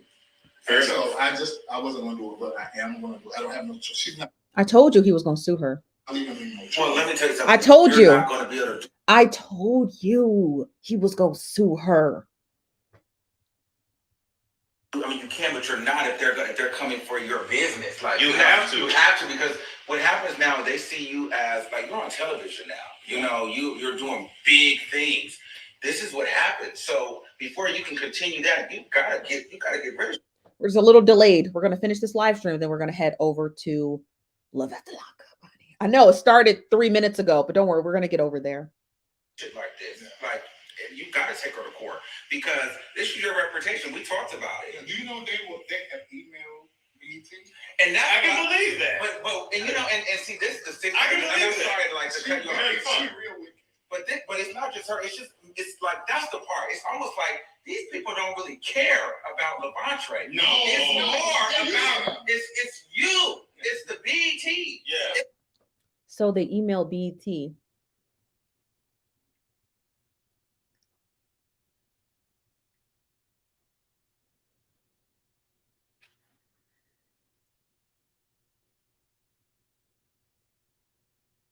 This had nothing to do with Levante. It's the money, it's the cars, it's the fame. Yes. It's the rise of the platform because everything is rooted in it. What is BET gonna say? What is Yolanda? Who gives a shit? If you really care, you care about this boy, this victim. Yeah. No, they want your pockets. That's true. I know that. They want your platform down.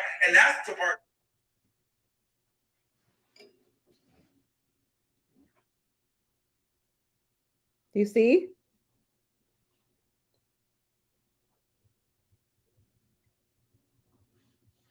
Oh, the comments coming in so fast I can't stop them. Can you see?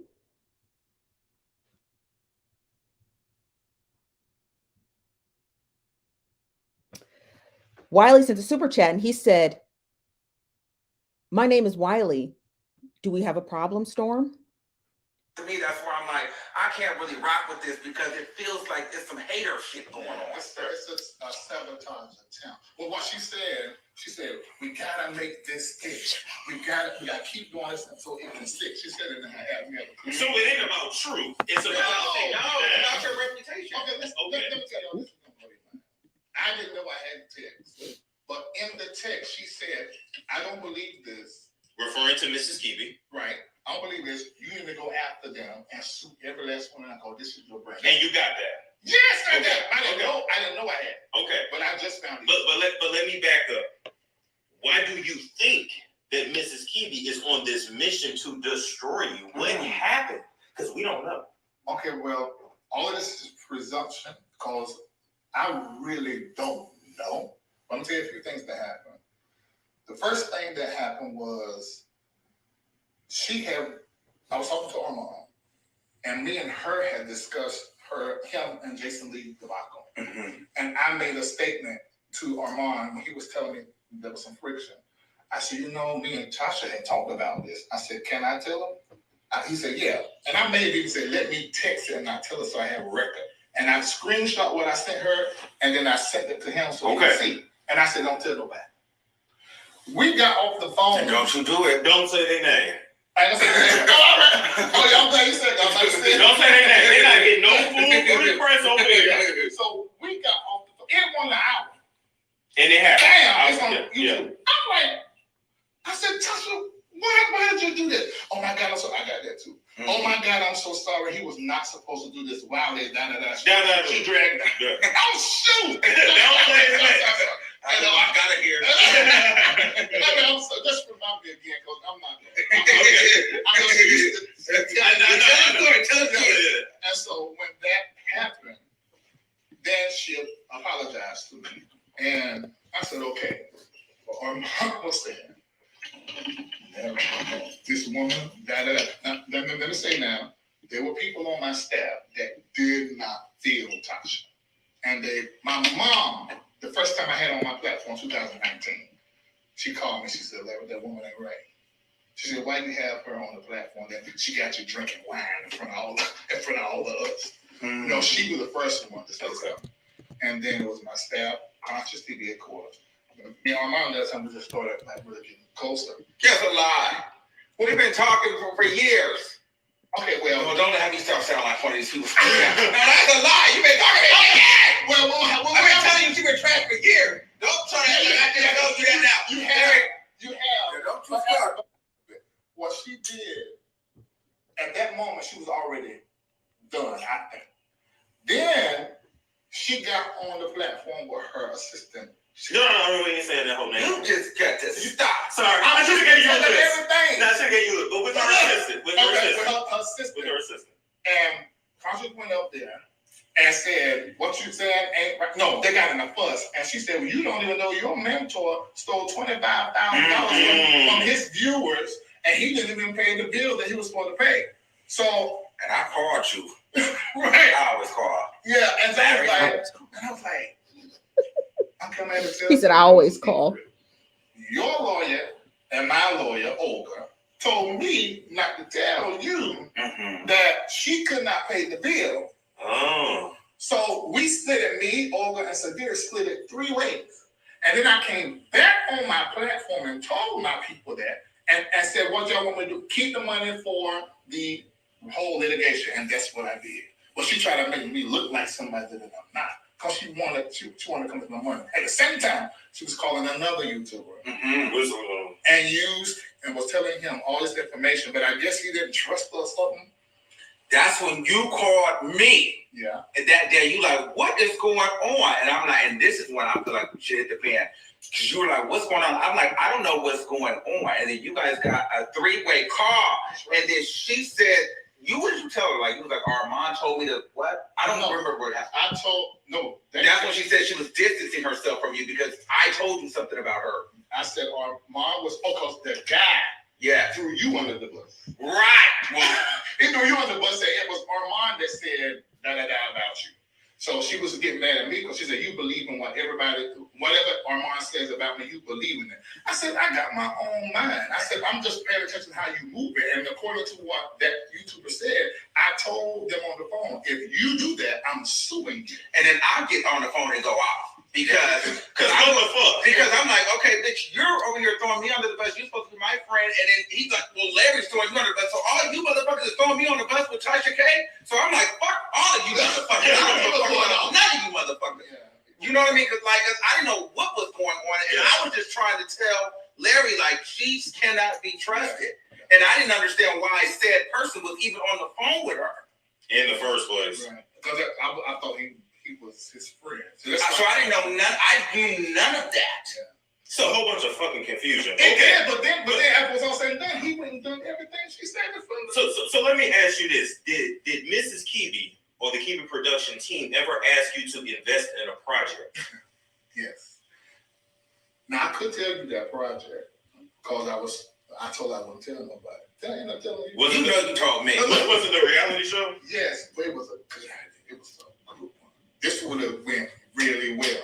So I said, I hated the producer. Go ahead. I said, well, I was coming on as an investor and a judge in production. So she asked for $250,000. And I said, well, let me call my entertainment lawyer, who I couldn't get. So I called another very famous entertainment lawyer. I'm not going to put her name in this, but she's in Atlanta. Use your imagination. And she said, Larry, you can't do that. I said, why? She said, you're talking about Tasha K. She just lost in court, and everybody knows she's a liar and just a salacious story. She said, you have never said anything that wasn't true. Yeah. She said, you're a truth teller, she's not. It's going to make you look bad. So the answer's no. But hold on. But she said, I will do the contract if you still want to do it. And she went out of town. We were supposed to do it when she got back. But all of this happened in between that time. Okay. So that's some... She out for blood. Come on now. You know it was Phaedra. Come on now. Come on, man. You know it was Phaedra. Okay. Okay.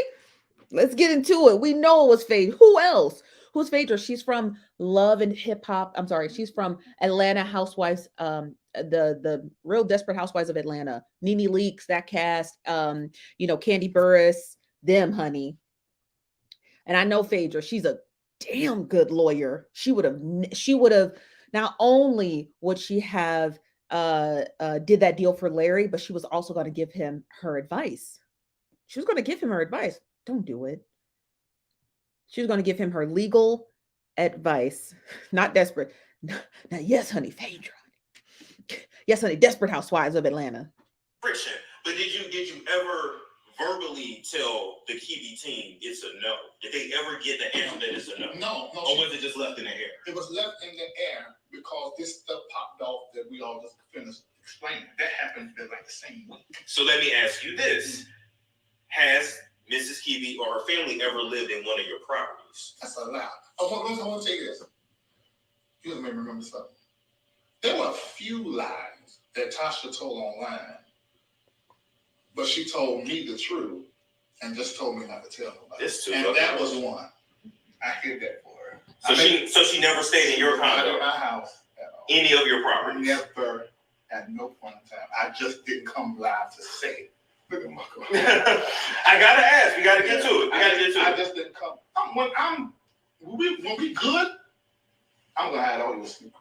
Even if a story come out on you and the preacher know that, I'm not gonna put what I know out. I'm just gonna deal with what's public. So I hid that for her. Like that time, everybody thought she was locked up in jail. I knew it was all a farce. Like all those Core Jake's voicemails. Honey, Larry be knowing the tea, honey. Well, that's what she does. Well, let me ask you this. Were you guys ever friends? Yes. I don't think so. I don't think you do this. But did you feel like I was a friend to her? Did she ever say that you were friends? Oh yeah. Did she ever call you a friend? I know she did. I seen her do it online. No, she called me family, even worse. Yeah, so she said many times that you guys are not her friend, or no, we're not. None of them were her friends. Yeah, she did. I remember her saying that about you. But I was a friend to her. Yeah. She was not a friend because even sitting right here, there's another thing that I could say. I need you to say it. I didn't say it because she don't give a shit. Say it, Larry. But I want it to come from him because it's different if it comes from you. Say it. But it ain't have. He's shaking his head. He don't know what it is. But she lying on me. She telling everything. You better tell that to you about that motherfucking house and what's going on with that. Oh, I told you. You did tell me. I know what happened. Okay. Yeah, he told me, and I never put it out. Yeah, okay. Let's put it here. Okay, let me tell you what happened. So when she came over after the interview in 2000, see, you see that I didn't say nothing, and I've been knowing this. but this has happened many times. You see, this is how you're supposed to do when you're cool. You know, you don't do that. Even if you fall out, you know, then don't tell all the people. But if you gonna tell my bitch, I'm telling all of you. So what ended up happening was she came over there to the house. What year was this, by the way? 19. Okay. She came over there to the house. Everybody saw she was on my show. And she was like, oh my God, this is so nice. And oh my God, you know, she was going over the top. So then she talked to me the next day. She goes, well, do you own the house? I said, no, the property I own is not in my name. It's in business name. And I always lease wherever I stay because that can get out. So if you are aspiring to buy property and you're a public figure, get an LLC that's not connected to your name. Yeah, so it's not public. And buy the property. Okay, she can leave that anyway. Yeah. Okay. And so so you can even lease your place to yourself, right? Yeah. Yeah, but you're just gonna get checked like that. Somebody Exactly. look at your thing. Exactly. So I said no. She said I said no. I didn't. She said you should go ahead and buy it. She said if you got a problem with verifying income or telling the bank how much money you made because they're gonna call out places. She said we know how to do all of that. She said we'll take care of all that. We do it for we've done it for other people that we know. She said we just take care of it. And she offered me that too. And remember that boy came on my platform and said that she was using CPNs, and you guys said she told me that. And you guys were you interviewed She him. told me that. The trade dude? Yeah. He was telling about the CPNs that she was doing. Child, not Tasha K with the fake paycheck stubs, allegedly. She offered all you CPNs. So what she offered me was like, hey, I gotta connect at the bank. She said, look, I know you want this certain house. It was like $1 million. She's like, look, push it on through. Don't worry about it. Like the mortgage ain't not really but like $6,000. She's like, don't worry about it. We'll push it through. So, and then the white people do it all the time. That's fair. But I thought she was gonna talk about the other people. But I need the big drop. But maybe not. No. It was. Because if he ain't said it, that means it's big. I'm not gonna say that. Why? Okay, why? I just think why like that, man. Why you still protecting her? I'm not really protecting her. It just I think you should put it out there. Okay, I'll say this. Yeah, you know how to say it in a helpful way.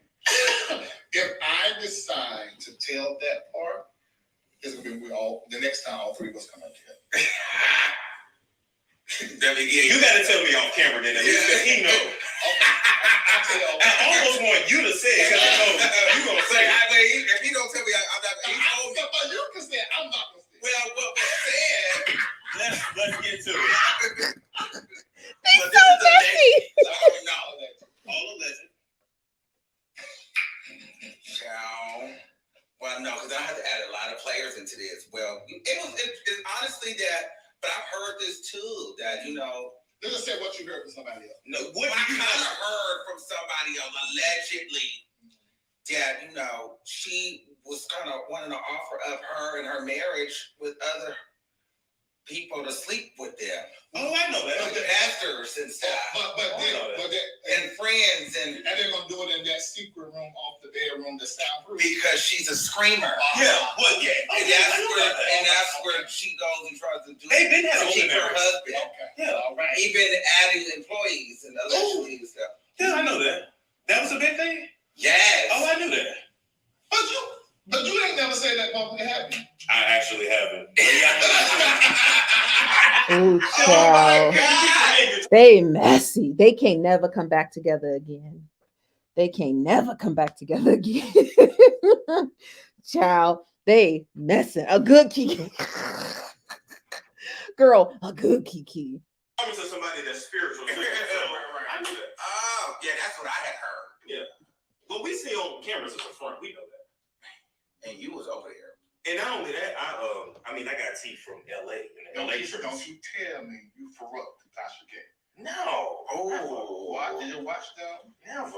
I mean, I would. I would. Tasha has nice breasts. She does. She do that. I seen her titties many times. How? Oh, yeah, she was take fucking the breast My meat. chef told me that. Wow. I seen her titties many Why would she times. take her titty out in front of another man she met? You guys, that's normal. Breastfeeding is normal. I don't want them to make it be bad. It's not bad. Okay. This is 3 men talking about what women do to feed their babies. It's not bad. Women should be able to whip their boobs out and feed their baby. Okay. So that's not tea. Cause she said, if you want to go to Africa, nigga, that's how it is. I ain't covering my baby. You cover your hand when you eat. My baby ain't gotta cover his head. So yeah, she would. And here's the other thing, though, too. I think it's interesting, and I think we need to bring it back to. I think because it happened to you, slightly too, it happened to you, and every man that she falls out with, there's always like this pedophile. Yes, that's right. This like drug. Yes. So now, like, it's almost like, do I really believe it? Because every time she falls out with a man, she It's the same thing. like he's a pedophile. He touches little boys. Exactly. On drugs. I mean, Exactly. to you, to Perez Hilton, to you, to everybody. Yes. You know? But see, that I thought about that because I didn't know I'm gonna follow her prior to that. I thought She's about, very homophobic. Oh, true. No. She hates homosexual and her husband. They hate the homosexual. Yeah. Yeah. Well, I heard one time that what she said about T.S. Madison when she went to T.S. Madison's house. T.S. Madison touched her stomach. She's like, wish I would have never let her touch my baby. I don't know what spirit she is gonna put into my baby. And T.S. That one I didn't know. Yeah. Well, When she was doing the Queen's Court. I remember that. but see, this is the thing. Oh, that's so mean. T.S. Madison is the trans woman, the real funny one who be doing the Nicki Minaj prayer.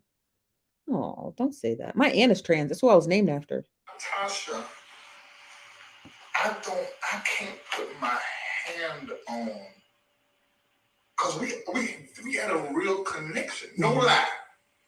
And we connected. Do you ever really connect with the narcissist? We connected with our abuse. Okay, you remember when we done the show on Kurt Franklin, because they were saying that he was the audio they had. Yeah. Only one said. So That audio was audioing. It was. Because y'all were trying to play me on that. Because you sat up there and she was mad. Let's be clear. She was mad that boy didn't give it to her. Right. Because she was mentioning, it would have been bigger on my platform. You can get sued. He was calling me, telling me. And then she got up there with you and y'all were both up there like, well, I wouldn't have did that. Bullshit. You're mad that I got the audio. I would have done it, but she would have done it. She would have done it. The boy sent me the message and the voice notes. Man, I had it too. So that was bullshit. Yeah, but I wouldn't have done it because that is a horrible accusation. But it was said. He did say that. But see, I know Carry On well. Mm-hmm. And he's so Mentally ill. Yeah. I'm not gonna say that. He's so eccentric. You too nice. He'll say things like that. He says, "Why you over here molesting my That's ass?" not cute. But he's like that. That's not nobody I could be around. But he's That's a heavy word. You can't just say that. No. right. But this is the thing killed me. I've never heard of Storm Monroe until tonight. I didn't even know if it was a male or a female because Storm Monroe, it sounds like a porn star name. So I didn't know if it was, I don't know who it was. If Tasha K is who I know her to be, she's gonna turn on Bishop Whitehead. I'm gonna tell you why. Because his ex-wife, it's online, it's out of his own mouth, said that he molested his daughter and his son, put his penis on his son's head while they were taking a shower together, which is weird. That is very weird. But it's online. It's him. He said it out of his own mouth. And she said that he fingered his daughter, made her bleed. Wow. Now that's a video now, but Tasha's not discussing that. Not yet. Not yet. It's coming. Give it 6 months. But I think going back to you, as it pertains to her, I think that it's really in our face, and I think that we're maybe even giving it too much credit, thinking too deep. YouTube for me, Definitely men on film. from when I get from Tasha K, YouTube became her identity. When I get from her, she was ugly.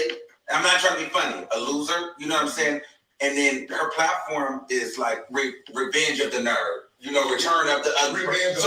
So now I'm going to use my platform, and if you don't do what I say, or if I don't like you, I'm going to come and attack you because I have a lot of trauma that I'm dealing with. So now, when your mama called you to your face a bitch, yes, that is horrendous. Yes, and you've never really felt beautiful. So there's all of these things, right? And so what happens is you see successful people, then you see gay people. You know, we're flashy.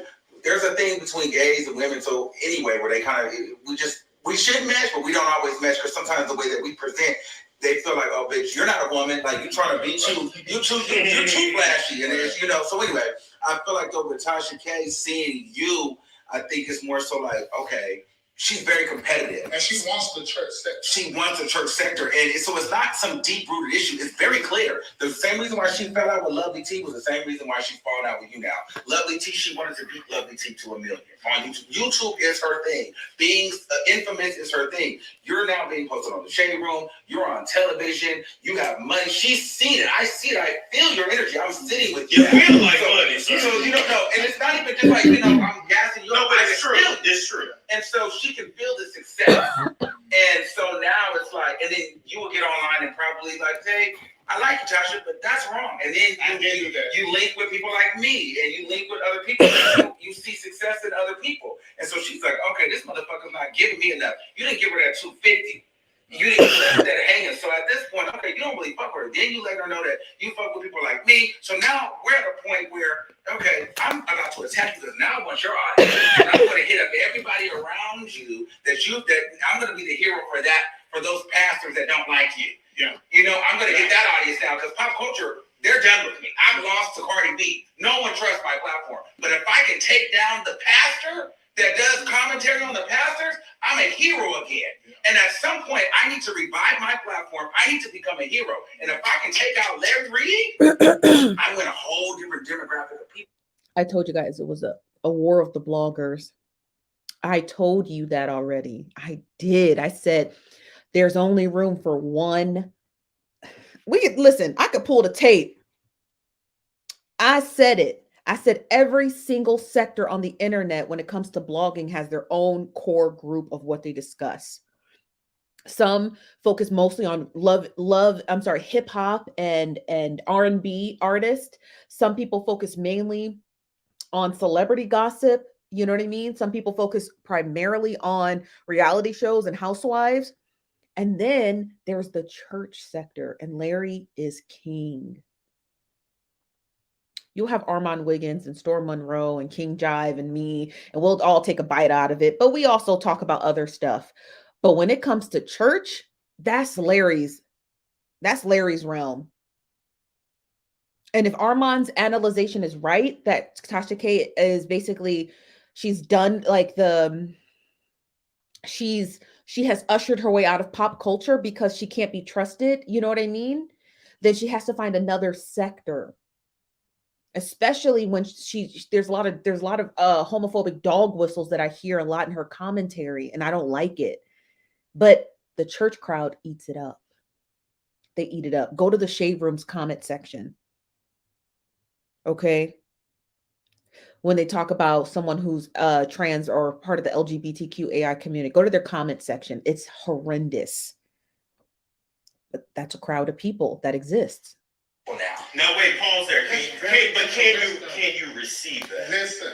Because I think sometimes with you, Larry, you get people too much. You're right. But can you receive that? I heard it. No, a lot of times I don't hear the people that surround me all the time the way I should. I actually heard what you're saying. It made me remember for like a year prior, I was working with her. You know, she started doing like John Gray and yes. Remember we talked? Yeah. That was on me.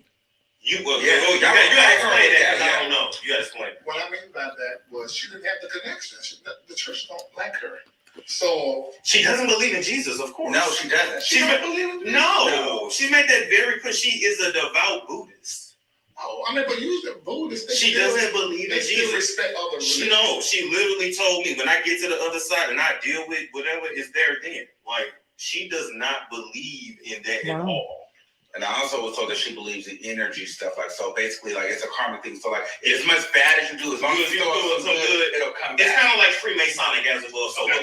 Yeah. Okay. So, industry. So she had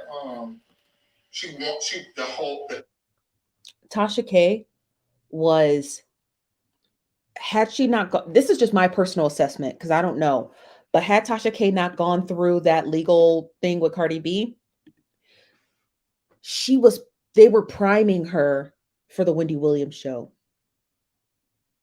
All of that broke out right when Wendy Williams stopped going back to her show.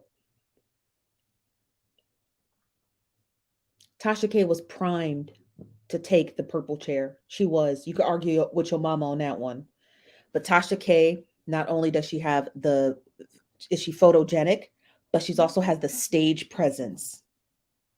And she has the look. She's tall, she's slim. You know what I mean? She can wear a pair of stilettos like nobody else. She could shuffle across the stage like Wendy Williams used to do. Tasha K they were priming her for the purple chair for the Wendy Williams show. Period. carry on conversation. All of that, she got that from me.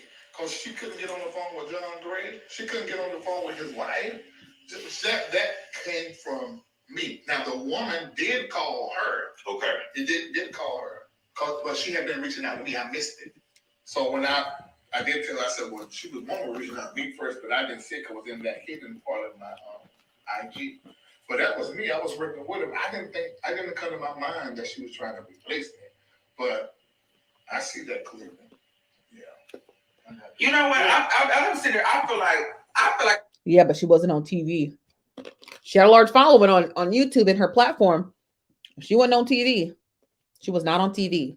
She was ready for TV though. That's the only next step for Tasha K was to get in the purple chair. I believe you, Larry. I do. I'm satisfied. I feel like I believe because I don't feel like you did it. Like I feel like you just were so stupid. Yeah. I think he was just dumb.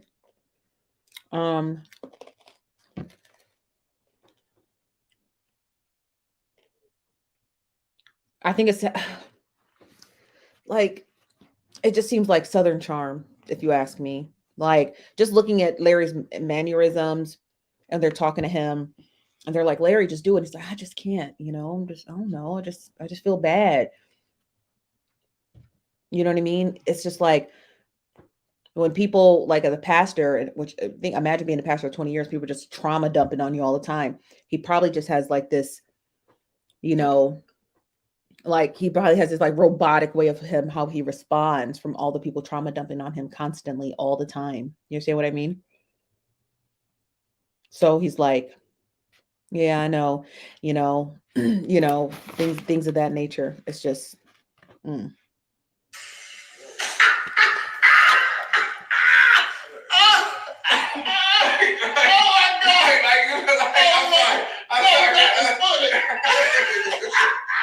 Okay, and I received that. You know what I mean? I'm sorry. I was. And if you watch the PATREON.com, Larry Live, you see it all unfold because the leadership was telling me stuff I didn't know because I wasn't even in the home. I was flying over the country to my other churches. So You ain't got all these queens around you now, right? You got rid of all of the. Wait, I didn't know this. I didn't know that was in the young men at the time. I mean, you talking about they 20 years old, 19 You years can't old. hang with people like that, Larry. I was not hanging. They had deadbeat parents, and so I didn't. You gotta send them to their mammies and pappies. I'm sorry. And then too, he said, I wasn't hanging with them. They just had deadbeat parents. And he was sounds like he was trying to offer them a place to stay. I also think it's interesting about this Levante situation. I get like going and tell your story, but then it's like you now know to go to Bishop Whitehead and Tasha K. He first went to the first YouTuber that was a very public enemy. Yeah, so you know exactly who to go to. So when people do that, dude. I don't care what no one says.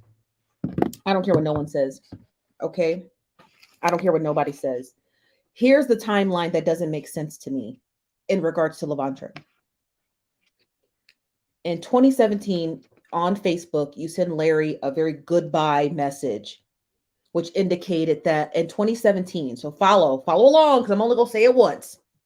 In 2017, he sends Larry that long, you got to watch the Patreon if you haven't watched it. But in 2017 on Facebook, he sends Larry a message in 2017. And he indicated that him and Larry had upwards to a 10-year friendship. And he's so sorry that it had to end.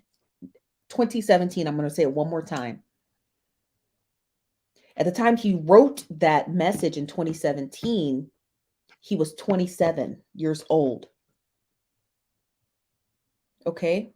Which indicates that if he's going to go date back 10 years, he was 17, 18 roughly when he met Larry. Okay? You following? So it doesn't account for those other 2 missing years that Levante is claiming, that is, he's alleging of his SA, his molestation. Then the following next year, 2018, he files the police report. But he got his dates wrong because he's indicating that he was fondled in a house that didn't exist.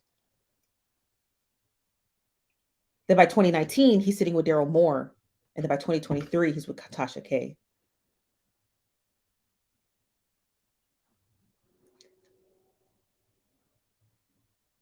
The police report was not made. The police report was made, in my personal opinion, it feels like an extortion tactic. Like I say my goodbyes to Larry, and then I go file the police report. But I got the dates wrong because I said I got fondled in a house that didn't exist.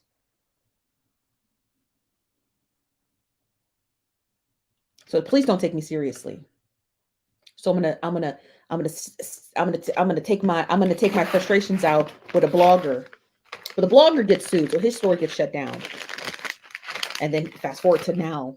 So it's like, it just doesn't make sense to me. It doesn't make sense to me. It doesn't. Are you really hurt, or are you trying to hurt? Like, I don't know. That's First off, you're big enough. He can go to the news if this is a real. Yeah, Right. He's not that smart. Guess what he should have done? Because this would be totally different. But he went to people who already got records for lying. And he went to people who hate him. who don't like you. Who don't like you. No, so it's not. That hate him. One of them guys threatened to kill. The first one threatened to kill me and came to my house. Yeah.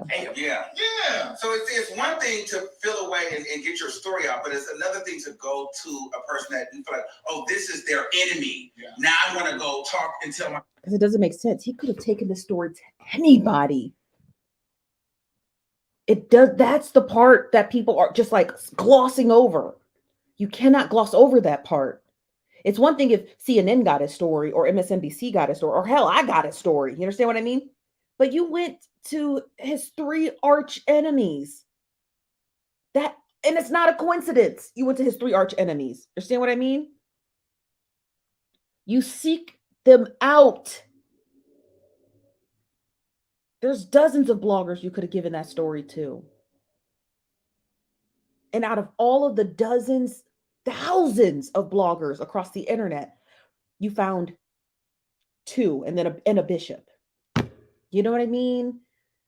I'm not going to pretend that didn't exist. We're going to listen to a little bit more of this and then for 3 more minutes, and then we're going to head over to because I want to watch Love After Lockup. I think they kind of we're at the tail end of this. Story to them, because The way I see it, his daddy abandoned him. Then you came in his life. You took over their role, and you abandoned him. And so now you gonna pay for what you didn't have with the other man. Right. And then he However, though, there was a sexual, maybe not with you, but there was a sexual something going on in there, because that story came from somewhere. Yeah. Okay. He came to me with that story. He came to me with a story of molestation. Okay. Because now I don't believe it. Because of them. But who did he say did it to him? Like, who did he tell you did it to him? I said that name, and the lawyers have their name. But it's somebody's life. And he said that the pastor that they came from had took him to a strip club and had exposed him to porn. And he said he was 14 years old. He brought that story to me. So now to say that you met me at the same age and started molestation time, you didn't even know me at 14 years old. Well, hold on. You know me at 15. So now let's just do it very short. he said it was a pastor. So now instead of whatever that pastor is, he replace you with that pastor? And with his father. He replaced people over there. But I'm just saying, though, in order to tell that story smoothly, if there was one pastor that did it, you could just say that you're the pastor and there's no hiccups in the story. Because say he came in the room, gay porn was on. You had He said that? Yes. Yeah. He said you had a wife beater. You were doing a gay test. Yeah, a gay test. And so you told him, come in here and take off all your clothes. Oh, you were gonna, because you told him. No, okay, let's get to it. You told him either he was going to be gay or a womanizer. Oh, I think. So you did tell him that. Yeah, but I mean that's because of the kind of energy that he had. He was fucking people in my church. He said that. He admitted that. but did the gay test happen? No, it did not happen. I did tell him that he can do one or the other. I just don't know. And then he also said that you said when you guys were shopping around, he said, you're easily manipulated. Somebody can really manipulate you. Fabricated. Just like the whole jacking out, turn around, twerk, totally made it. So you never jacked off under the covers while he was No. With gay porn on? No. Okay. And his booty facing you? No. Okay. And then you never massaged him and flipped him over and sucked his dick till he came in your mouth. Stop, Armon. Armon needs to stop. So let us get over to Roku, and we're gonna watch and discuss Love After Lockup. If you guys are not too tired, they're still talking, but they're kind of to the tail end. And tomorrow we're gonna review more of this nonsense and news because I want to talk about the Turkey Hut. We got to talk about Turkey Hut.